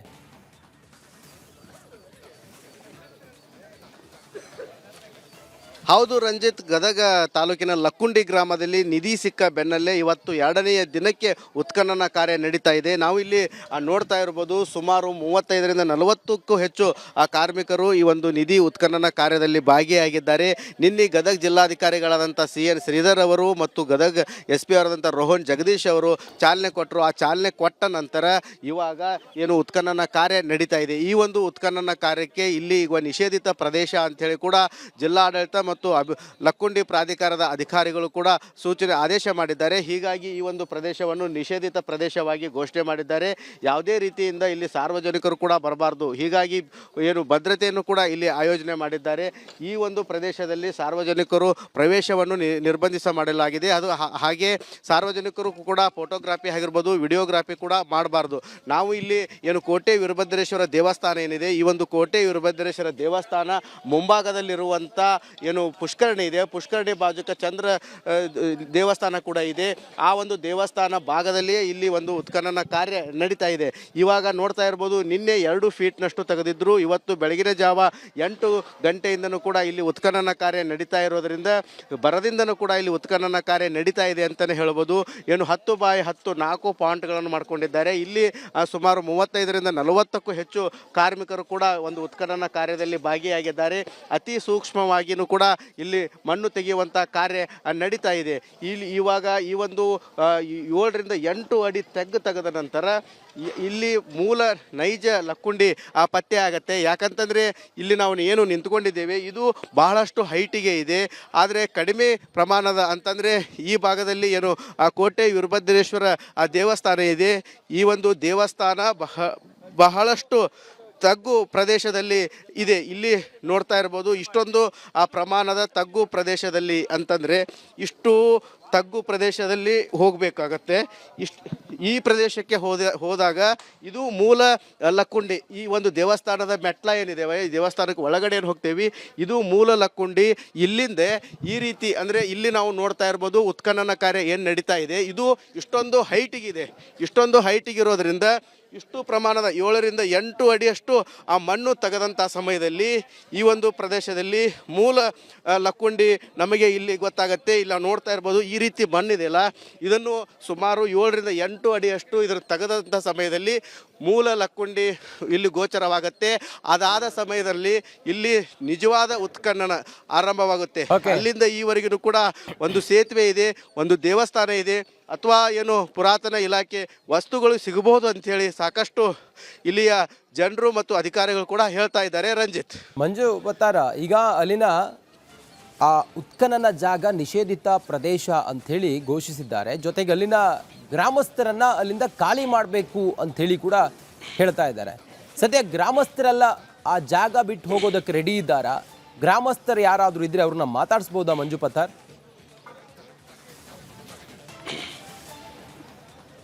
ಹೌದು ರಂಜಿತ್, ಏನಂತಂದರೆ ಈ ಒಂದು ನಿಷೇಧಿತ ಪ್ರದೇಶ ಅಂದರೆ ಇವಾಗ ಉತ್ಖನನ ಕಾರ್ಯ ಏನು ಆರಂಭವಾಗಿದೆ ಇದು ನಿಷೇಧಿತ ಪ್ರದೇಶ ಅಂಥೇಳಿ ಜಿಲ್ಲಾಡಳಿತ ಮತ್ತು ಲಕ್ಕುಂಡಿ ಪ್ರಾಧಿಕಾರದ ಅಧಿಕಾರಿಗಳು ತಿಳಿಸಿದ್ದಾರೆ. ಹೀಗಾಗಿ ಈ ಒಂದು ಉತ್ಖನನ ಕಾರ್ಯ ಏನು ನಡೀತಾ ಇದೆ, ಇಲ್ಲಿ ಯಾವುದೇ ರೀತಿಯಿಂದ ಕಾರ್ಯಗಳು ಕೂಡ ನಡೆಯೋದಿಲ್ಲ. ಇದೇ ಜೂನ್ನಲ್ಲಿ ಇವಾಗ ಕೋಟೆ ವೀರಭದ್ರೇಶ್ವರ ಜಾತ್ರಾ ಮಹೋತ್ಸವ ನಡೆಯುತ್ತೆ. ಈ ಒಂದು ಜಾತ್ರಾ ಮಹೋತ್ಸವಕ್ಕೂ ಕೂಡ ಇಲ್ಲಿ ಈ ಒಂದು ಉತ್ಖನನ ಮಾಡ್ತಾ ಇರೋದು ಇಲ್ಲಿಯ ಕಮಿಟಿಯವರಿಗೂ ಕೂಡ ಸಾಕಷ್ಟು ಆಕ್ರೋಶ ವ್ಯಕ್ತವಾಗ್ತಾ ಇದೆ. ನಮಗೆ ಈ ಒಂದು ಜಾತ್ರೆಯಲ್ಲಿ ನಮಗೆ ಅವಕಾಶ ಮಾಡಿಕೊಡ್ಬೇಕಂತೇಳಿ ಕೂಡ ಆಗ್ರಹಿಸ್ತಾ ಇದ್ದಾರೆ. ಯಾಕಂತಂದರೆ ಈ ಕೋಟೆ ವೀರಭದ್ರೇಶ್ವರ ಜಾತ್ರೆಗೆ ಸಾಕಷ್ಟು ಸಂಖ್ಯೆಯಲ್ಲಿ ಭಕ್ತಗಣ ಸೇರುತ್ತೆ. ಹೀಗಾಗಿ ಆ ಒಂದು ಏನು ಭಕ್ತಗಣ ಸೇರುವಂಥ ಸಮಯದಲ್ಲಿ ಇಲ್ಲಿ ಜಾತ್ರೆಗೆ ನಮಗೂ ಪರವಾನಗಿ ಕೊಡಬೇಕು. ನಾವು ಇಲ್ಲಿ ನೋಡ್ತಾ ಇರುವಂಥ ಈ ಒಂದು ಸ್ಥಳ ಏನಿದೆ, ಈ ಒಂದು ಸ್ಥಳ ಇವಾಗ ನಮಗೆ ನಿಷೇಧಿತ ಪ್ರದೇಶ ಆಗಿರೋದ್ರಿಂದ ಇಲ್ಲೇ ಒಂದು ಪುರವಂತರು ಇದೇ ಒಂದು ಪ್ರದೇಶದಲ್ಲಿ ಏನು ಪುರವಂತಿಕೆ ಮಾಡ್ತಾರೆ. ಬೆಂಕಿ ಅಂದರೆ ಇಲ್ಲಿ ಬೆಂಕಿ ಹಾಕಿ ದಾಟುವಂಥ ಆ ಕೆಲಸ ಕೂಡ ಮಾಡ್ತಾ ಇರ್ತಾರೆ. ಹೀಗಾಗಿ ಈ ಒಂದು ಪ್ರದೇಶದಲ್ಲಿ ಅವರನ್ನು ಕೂಡ ಇಲ್ಲಿ ಇದನ್ನು ನಿಷೇಧ ಮಾಡಿದಿರೋದ್ರಿಂದ ಜಾತ್ರೆ ಕಮಿಟಿಯವರು ಕೂಡ ಸಾಕಷ್ಟು ಆಕ್ರೋಶ ವ್ಯಕ್ತಪಡಿಸ್ತಾ ಇದ್ದಾರೆ. ನಮಗೆ ಯಾವುದೇ ರೀತಿಯಿಂದ ಪರವಾನಗಿ ನೀಡಬಾರ್ದು ಅಂತ ಹೇಳಿ. ಹೀಗಾಗಿ ನಮ್ಮ ಜೊತೆಗೆ ಮಾತನಾಡಲು ಏನು ಈ ಒಂದು ಜಾತ್ರೆ ಕಮಿಟಿಯವರಿದ್ದಾರೆ, ಅವರನ್ನು ಕೇಳೋಣ. ಇವಾಗ ಇಲ್ಲಿ ಉತ್ಖನನ ಕಾರ್ಯ ನಡೀತಾ ಇದೆ, ಈ ಉತ್ಖನನ ಕಾರ್ಯಕ್ಕೆ ನಿಮ್ದು ಯಾಕೆ ವಿರೋಧ ಇದೆ? ಯಾಕೆ ವಿರೋಧ ಅಂದರೆ ಕೋಟೆ ವೀರಭದ್ರೇಶ್ವರನ ಜಾತ್ರೆ ಆನ ಬುನಾದಿಲಿದ್ದ ಮಾಡ್ಕೊತ ಬಂದೀವಿ. ಮತ್ತು ನಾವು ಇಲ್ಲೇ ಅಗ್ನಿ ಹಾಯ್ತೀವಿ, ಇಲ್ಲೇ ಪಾಲ್ಕಿ ಬರುತ್ತೆ ನಮ್ಮದು ಊರು ಸುತ್ತರೋದು. ಮತ್ತು ಲಕ್ಷಾಂತರ ಜನ ಕೊಡುತ್ತಲ್ಲ, ಭಕ್ತರ ಆಡೆ ಈಡೇರ್ಸೋಕೆ ವೀರಭದ್ರವ್ರು ಅದನ್ನು. ಮತ್ತು ಮುಂದೆ ಅದು ದೂರ ಇಲ್ಲ, ಮಾರ್ಚ್ 20 ಎಲ್ಲ ಕಾರ್ಯಕ್ರಮ ಹಮ್ಮಿಕೊಂತೀವಿ ನಾವು ಜಾತ್ರಾ ಕಮಿಟಿಲಿದ್ದ. ಮತ್ತು ಅದಕ್ಕೆ ವಿರೋಧ ಮಾಡಿಕೊಡ್ಬಾರ್ರಿ ಅಂತ ಕಳ್ಕಳಿದ್ದ ಬೇಡ್ಕೊಂತೀವಿ ನಾವು. ಅಂದ್ರೆ ಈಗ ಉತ್ಖನನ ನಡೀತಾ ಇದೆಯಲ್ಲ, ಈ ವಿಷಯ ನಿಮ್ಮ ಗಮನಕ್ಕೆ ತಗೊಂಬಂದಿದ್ರ ಕಮಿಟಿಗೆ? ಏನು ಕಮಿಟಿ ನಮ್ಮ ಗಮನಕ್ಕಿಲ್ಲ, ಏನಿಲ್ಲ. ಆಗ ಪುರಾತನ ಕಾಲದೊಳಗೆ ಇದೈತೆ ಅಂತ ಆಗ ನಿನ್ನೆ ಚಾಲೂ ಮಾಡಿದ್ರು. ಮತ್ತು ನಾವು ಜಾತ್ರೆ ಕಮಿಟಿ ಮುಂದೆ ಈಗ ಮಾರ್ಚ್ ತಿಂಗಳು ಇದ್ದದಕ್ಕೆ ನಾವು ಸ್ವಲ್ಪ ಇದು ಮಾಡೀವಿ. ಯಾವ ಕಮಿಟಿ ಅವ್ರನ್ನ ಕೇಳಿಲ್ಲ, ಏನು ಕೇಳಿಲ್ಲ, ಏನಿಲ್ಲ. ಇದು ಉತ್ಖನನ ಪ್ರದೇಶ ಮಾಡಬೇಡ್ರಿ, ಜಾತ್ರೆಗೆ ಅನುವು ಮಾಡಿಕೊಡ್ರಿ ಅಂತ ಕೇಳಬಲ್ಯ. ನಮ್ಮ ಕೋಟೆ ವೀರಭದ್ರೇಶ್ವರ ಜಾತ್ರೆಗೆ ಅನುವು ಮಾಡಿಕೊಡ್ರಿ. ಲಕ್ಷಾಂತರ 2 ಲಕ್ಷ ಜನ ಬರ್ತಾ, ನಾವು ಇಲ್ಲೇ ಅಗ್ನಿ ಹಾಯೋದು, ಇಡೀ ಊರು ತುಂಬ ಪಾಲ್ಕಿ ಮಾಡ್ಕೊಂಬಂದು ಇಲ್ಲೇ ಹಾಯ್ತೀವಿ. ನಿರ್ಬಂಧ ಪ್ರದೇಶ ಮಾಡಬೇಡ್ರಿ, ನಮ್ಮ ಭಕ್ತರಿಗೆ ಹಿಂದಲಿದ್ದ ಹೆಂಗೆ ಸಹಾಯ ಆಗೈತೆ ಹಂಗೆ ಸಹಾಯ ಮಾಡಿಕೊಡ್ರಿ ಅಂತ ನಾನು ಎಲ್ಲ ಅಧಿಕಾರಿಗಳಿಗೂ ಎಲ್ಲರಿಗೂ ನಾನು ಇದನ್ನ ಬೇಡ್ಕೊಳ್ಳೋದು. ನಮ್ಮ ಅಜ್ಜನ ಜಾತ್ರೆ ನಿಷೇಧ ಮಾಡಬೇಡ್ರಿ. ಈಗ ಉತ್ಖನನ ಮಾಡುವಂತ ಜಾಗದಲ್ಲೇ ನೀವು ಪುರವಂತಿಕೆ ಆಗಿರ್ಬೋದು, ಏನು ಸಂಸ್ಕೃತಿ ಪಾಲ್ಕಿ ಹೋಗುತ್ತಾ, ನಂದಿ ಸಮ್ಮೇಳ, ನಂದಿಕೋಲು ಸಮ್ಮೇಳ ಎಲ್ಲರೂ ಹಾದು ಹೋಗ್ತೀವ್ರಿ. ಲಕ್ಷಾಂತರ ಜನ ಅಗ್ನಿ ಹಾಯ್ತಾರ. ಅಷ್ಟು ಪವಾಡ ಪುರುಷಿತ ಕೋಟೆ ವೀರಭದ್ರವರು. ಮತ್ತು ಅದಕ್ಕೆ ಅಡ್ಡಿ ಮಾಡಬೇಡ್ರಿ ಅಂತ ನಾನು ವಿನಂತಿ ಮಾಡ್ಕೊತೀನಿ. ಈಗ ಕೊಡ್ಲಿಲ್ಲ ಅಂದ್ರೆ ಮುಂದೆ ಯಾವ ರೀತಿ ಹೋರಾಟ ಇರ್ತದೆ? ಹೋರಾಟ ಏನು, ಅವನ ಹಿರಣ್ಣ ನೋಡ್ಕೊಳೋದು.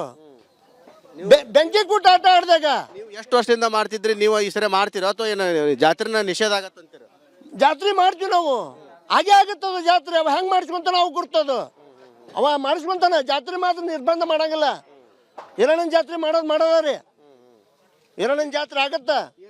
ಇವಾಗ ಜಾತ್ರೆ ಏನು ನಡಿಬೇಕಾಗಿತ್ತು, ಈ ಒಂದು ಜಾತ್ರೆಯಲ್ಲಿ ಇವಾಗ ಯಜಮಾನ್ರ ಈಗ ಈ ಜಾತ್ರೆಗೆ ವಿರೋಧ ವ್ಯಕ್ತಪಡಿಸ್ತಾ ಇದ್ದಾರೆ ಗ್ರಾಮಸ್ಥರು. ಈ ಜಾತ್ರೆ ನಡೆಯುತ್ತೋ ಇಲ್ಲೋ ಅಥವಾ ಈಗ ನಿಷೇಧಿತ ಪ್ರದೇಶ ಮಾಡಿರೋದ್ರಿಂದ ದಯವಿಟ್ಟು ಅವರಲ್ಲಿ ವಿನಂತಿ ಮಾಡಿಕೊಳ್ಳುತ್ತೇವೆ. ನಾವು 45ನೇ ವರ್ಷದಿಂದ ಈ ಜಾತ್ರೆ ಮಾಡ್ಕೊತ ಬಂದಿದ್ದೇವೆ.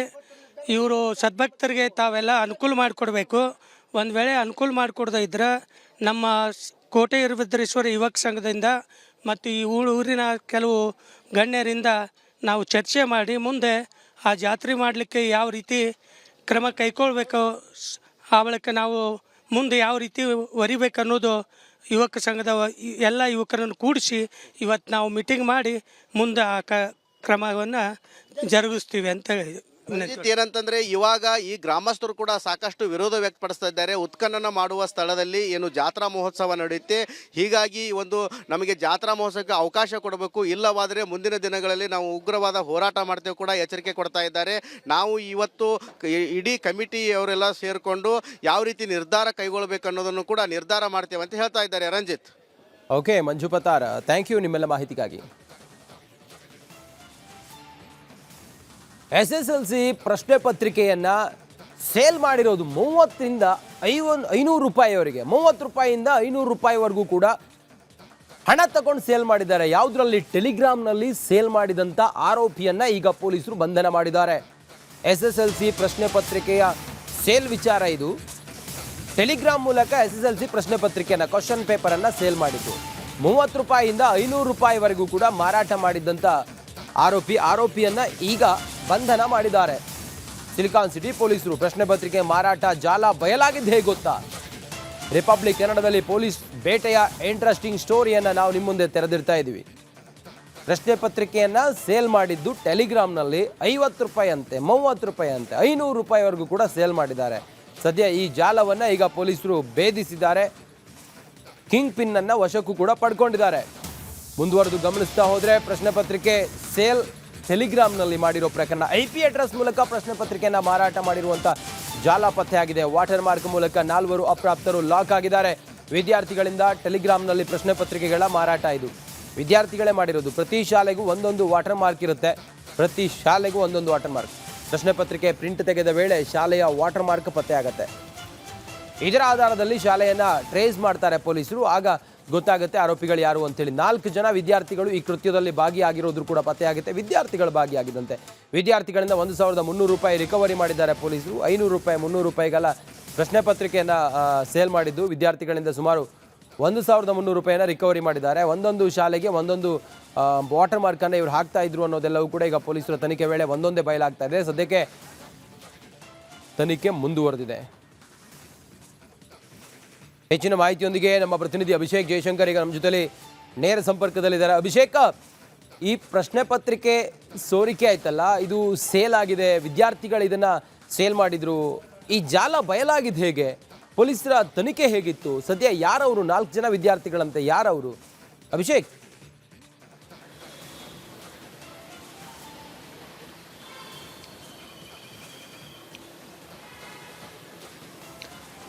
ಈಗಾಗಲೇ ಏನು 1300 ರೂಪಾಯಿ ಅತಿ ಕಡಿಮೆ ಬೆಲೆಯ ಒಂದು ಅಮೌಂಟ್ ಆದರೂ ಕೂಡ ಅವರು ಮಾಡಿರುವಂತಹ ಒಂದು ಕೃತ್ಯ ಇದೆಯಲ್ಲ, ಅದು ಬಹುದೊಡ್ಡದು ಅಂತಾನೆ ಹೇಳ್ಬೋದಾಗಿದೆ. ಹೀಗಾಗಿ ಸದ್ಯ ಈ 4 ಜನ ಏನಿದ್ದಾರೆ, 4 ಜನ ವಿದ್ಯಾರ್ಥಿಗಳನ್ನ ಎನ್ಕ್ವೈರಿ ಮಾಡಿದಂತಹ ಸಂದರ್ಭದಲ್ಲಿ ಅವರು ಒಂದು ಅಪ್ಲೋಡ್ ಅನ್ನ ಮಾಡ್ತಾರೆ, ಅಂದರೆ ಟೆಲಿಗ್ರಾಮ್ಗಳಿಗೆ ಅಪ್ಲೋಡ್ ಮಾಡ್ತಾರೆ. ಈ ರೀತಿ ಕ್ವಶನ್ ಪೇಪರ್ ಇದೆ, ಸೇಲ್ಗಿದೆ, ಬೇಕಾದ್ರೆ ಇನ್ಬಾಕ್ಸ್ ಮಾಡಿ ಅಂತ ಹೇಳಿ ಒಂದು ಆಫರ್ ಅನ್ನು ಕೂಡ ಕೊಡ್ತಾರೆ.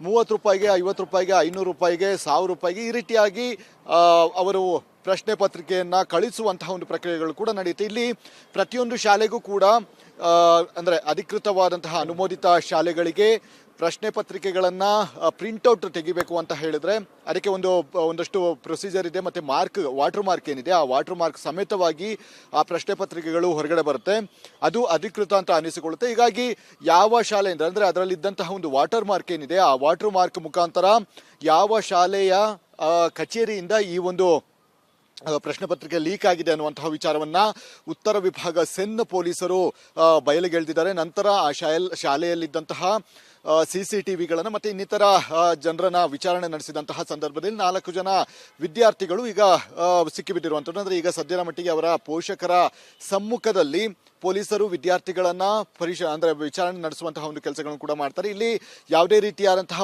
ಬೇರೆ ಏನು ವ್ಯಕ್ತಿಗಳೇನಿದ್ದಾರೆ, ಒಂದು ಜಾಲ ಏನಿದೆ, ಅದು ಯಾವುದು ಕೂಡ ಇಲ್ಲ. ಇಲ್ಲಿ ವಿದ್ಯಾರ್ಥಿಗಳೇ ಈ ರೀತಿಯಾದಂತಹ ಒಂದು ಕೃತ್ಯದಲ್ಲಿ ಡೈರೆಕ್ಟ್ ಆಗಿ ಭಾಗಿಯಾಗಿರೋದು ಈಗ ಬೆಳಕಿಗೆ ಬಂದಿದೆ.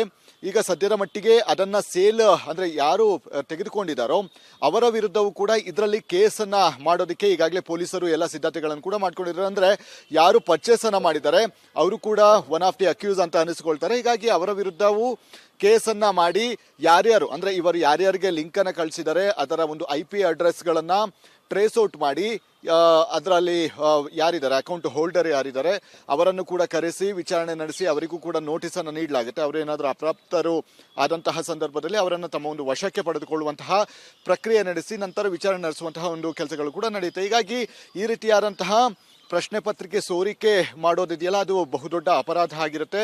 ಇಲ್ಲಿ ರಿಕವರಿ ಆಗಿದ್ದು ಅತಿ ಕಡಿಮೆ ಆದರೂ ಕೂಡ ಈ ಒಂದು ಅಧಿಕೃತವಾದಂತಹ ಪತ್ರಿಕೆ ಹೊರಗಡೆ ಬಿದ್ದಿರುವಂತದ್ದು ದುರಂತ ಅಂತಾನೆ ಹೇಳ್ಬೋದು. ಇದು ಮೇನ್ ಎಕ್ಸಾಮ್ಗಳಿಗೆ ಸಾಕಷ್ಟು ಒಂದು ಎಫೆಕ್ಟ್ ಆಗುವಂತಹ ಒಂದು ಸಾಧ್ಯತೆಗಳು ಕೂಡ ಇರುವಂತಹ ಕಾರಣದಿಂದಾಗಿ ಬೇಸಿಕಲ್ಲೇ ಯಾರ್ಯಾರಿಗೆ ಈ ಒಂದು ನೋಟಿಸ್ ಅಂದ್ರೆ ಈ ಒಂದು ಕ್ವಶನ್ ಪೇಪರ್ ತಲುಪಿದೆ ಅಂದ್ರೆ ಯಾರು ಪರ್ಚೇಸ್ ಅನ್ನ ಮಾಡಿದ್ದಾರೆ ಅವರನ್ನು ಕೂಡ ಆದಷ್ಟು ಬೇಗ ಬಂಧನ ಮಾಡೋದಕ್ಕೆ ಈಗಾಗಲೇ ಎಲ್ಲ ಸಿದ್ಧತೆಗಳನ್ನ ಸೆನ್ ಪೊಲೀಸರು ಮಾಡ್ತಾ ಇದ್ದಾರೆ.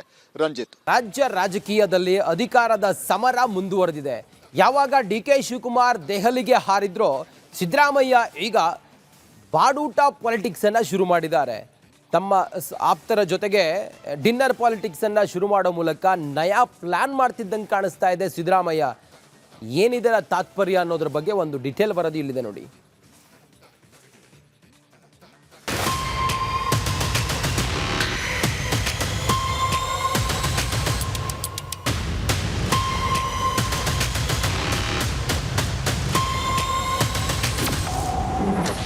ಸಿದ್ದರಾಮಯ್ಯ ವರ್ಸಸ್ DKಶಿ ಕುರ್ಚಿ ಫೈಟ್. DCM ಟೀಮ್ಗೆ CM ನಾಟಿಕೋಳಿ ಏಟು. ರಾಜ್ಯದಲ್ಲಿ ಮತ್ತೆ ಪವರ್ ಪಾಲಿಟಿಕ್ಸ್ ಸದ್ದು ಮಾಡ್ತಾ ಇದೆ. ಅತ್ತ DKಶಿ ದೆಹಲಿಗೆ ತೆರಳುತ್ತಾ ಇದ್ದಂತೆ CM ಸಿದ್ದರಾಮಯ್ಯ ಲಂಚ್ ಪಾಲಿಟಿಕ್ಸ್ ಶುರು ಬಿಟ್ರ ಅನ್ನೋ ಮಾತುಗಳು ಕೂಡ ಕೇಳಿ ಬರ್ತಿವೆ. ಆಪ್ತ ನಾಯಕರ ಮನೆಗೆ ಭೇಟಿ ನೀಡಿದ್ದು ಹಲವು ಚರ್ಚೆಗೆ ಕಾರಣವಾಗಿದೆ.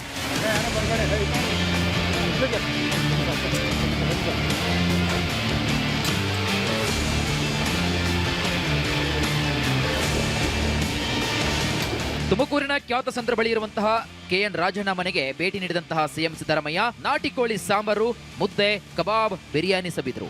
ಊಟದೊಟ್ಟಿಗೆ ಪವರ್ ಶೇರಿಂಗ್ ಬಗ್ಗೆ ಉಭಯ ನಾಯಕರು ಕೂಡ ಚರ್ಚೆ ಮಾಡಿದ್ದು ತೀವ್ರ ಕುತೂಹಲವನ್ನ ಕೆರಳಿಸಿದೆ.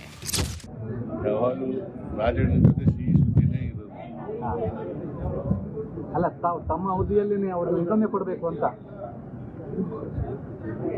ಅದಾಯ್ತು. ಈಗ ಬೇರೆ ವಿಚಾರ ಮಾಡಿ ನಾನು ಹೈಕಮಾಂಡ್ ಅವ್ರ ಜೊತೆ ಮಾತಾಡ್ತೀನಿ.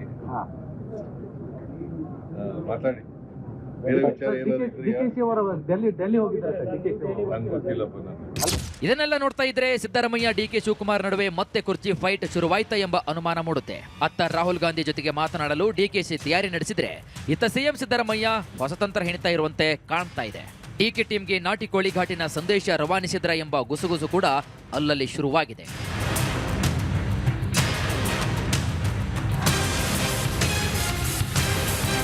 ಯಾವಾಗೆಲ್ಲ ಡಿಸಿಎಂ ಡಿಕೆ ಶಿವಕುಮಾರ್ ಅವರ ಟೀಮ್ ಫುಲ್ ಜೋಶ್ನಲ್ಲಿರುತ್ತೋ ಅವಾಗೆಲ್ಲ ಸಿಎಂ ಡೋಸ್ ನೀಡ್ತಾ ಬಂದಿದ್ದಾರೆ. ಇದೀಗ ಮತ್ತೆ ನಾಟಿಕೋಳಿ ಆಟ ಶುರುವಾಗಿದ್ದು ಈಗಲಾದರೂ ಹೈಕಮಾಂಡ್ ಎಂಟ್ರಿ ಕೊಡ್ತಾ ಕಾದು ನೋಡಬೇಕು. Bureau report, republic Kannada.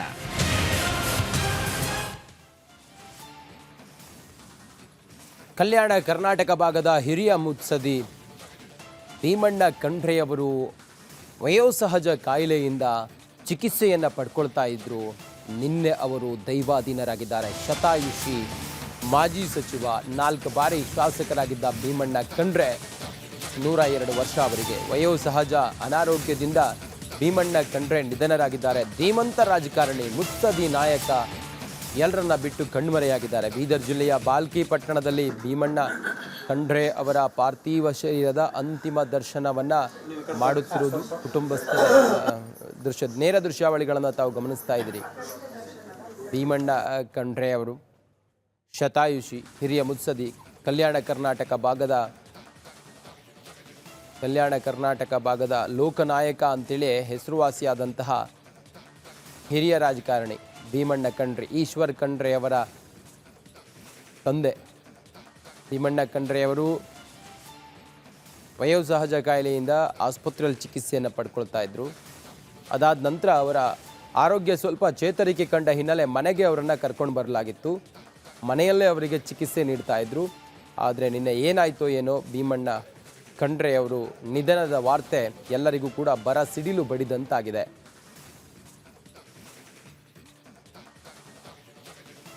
Bhimanna ಖಂಡ್ರೆಯವರನ್ನು ಕಳ್ಕೊಂಡು ಅವರ ಅಪಾರ ಅಭಿಮಾನಿಗಳ ಈಗ ಬಹಳ ದುಃಖತಪ್ತವಾಗಿದೆ. ಸ್ಮಶಾನ ಮೌನ ಆವರಿಸಿದೆ. ಸಂಜೆ ಹೊತ್ತಿಗೆ ಭೀಮಣ್ಣ ಖಂಡ್ರೆಯವರ ಪಾರ್ಥಿವ ಶರೀರದ ಅಂತಿಮ ವಿಧಿವಿಧಾನದ ಕಾರ್ಯಗಳು ಕೂಡ ನಡೆಯುತ್ತೆ. ಲಿಂಗಾಯತ ಸಂಪ್ರದಾಯದಂತೆ ಎಲ್ಲ ಅಂತಿಮ ವಿಧಿವಿಧಾನವನ್ನು ನಡೆಸಲಾಗುತ್ತೆ. ವಯೋಸಹಜ ಕಾಯಿಲೆಯಿಂದ ಹಾಸಿಗೆ ಹಿಡಿದಿದ್ದ ಭೀಮಣ್ಣ ಖಂಡ್ರೆಯವರಿಗೆ 102 ವರ್ಷ ವಯಸ್ಸಾಗಿತ್ತು. ಹಿರಿಯ ಮುತ್ಸದಿ, ಕಲ್ಯಾಣ ಕರ್ನಾಟಕ ಭಾಗದ ಒಂದು ಗಟ್ಟಿ ಧ್ವನಿಯಾಗಿತ್ತು ಭೀಮಣ್ಣ ಖಂಡ್ರೆಯವ್ರದ್ದು. 1992ರಲ್ಲಿ ಅವರು ವೀರಪ್ಪ ಮೊಯ್ಲಿ ಅವರ ಸರ್ಕಾರದ ಅವಧಿಯಲ್ಲಿ ಅವರು ಮಂತ್ರಿ ಕೂಡ ಆಗಿದ್ದರು, ಸಾರಿಗೆ ಸಚಿವರು ಕೂಡ ಆಗಿದ್ದವರು. ಇದರ ಕೆಂಪು ಬಣ್ಣ ಅದ್ಭುತ, ಖಾರ ಕಡಿಮೆ ಆದರೂ ರುಚಿಕರ. MDH ಕಾಶ್ಮೀರಿ.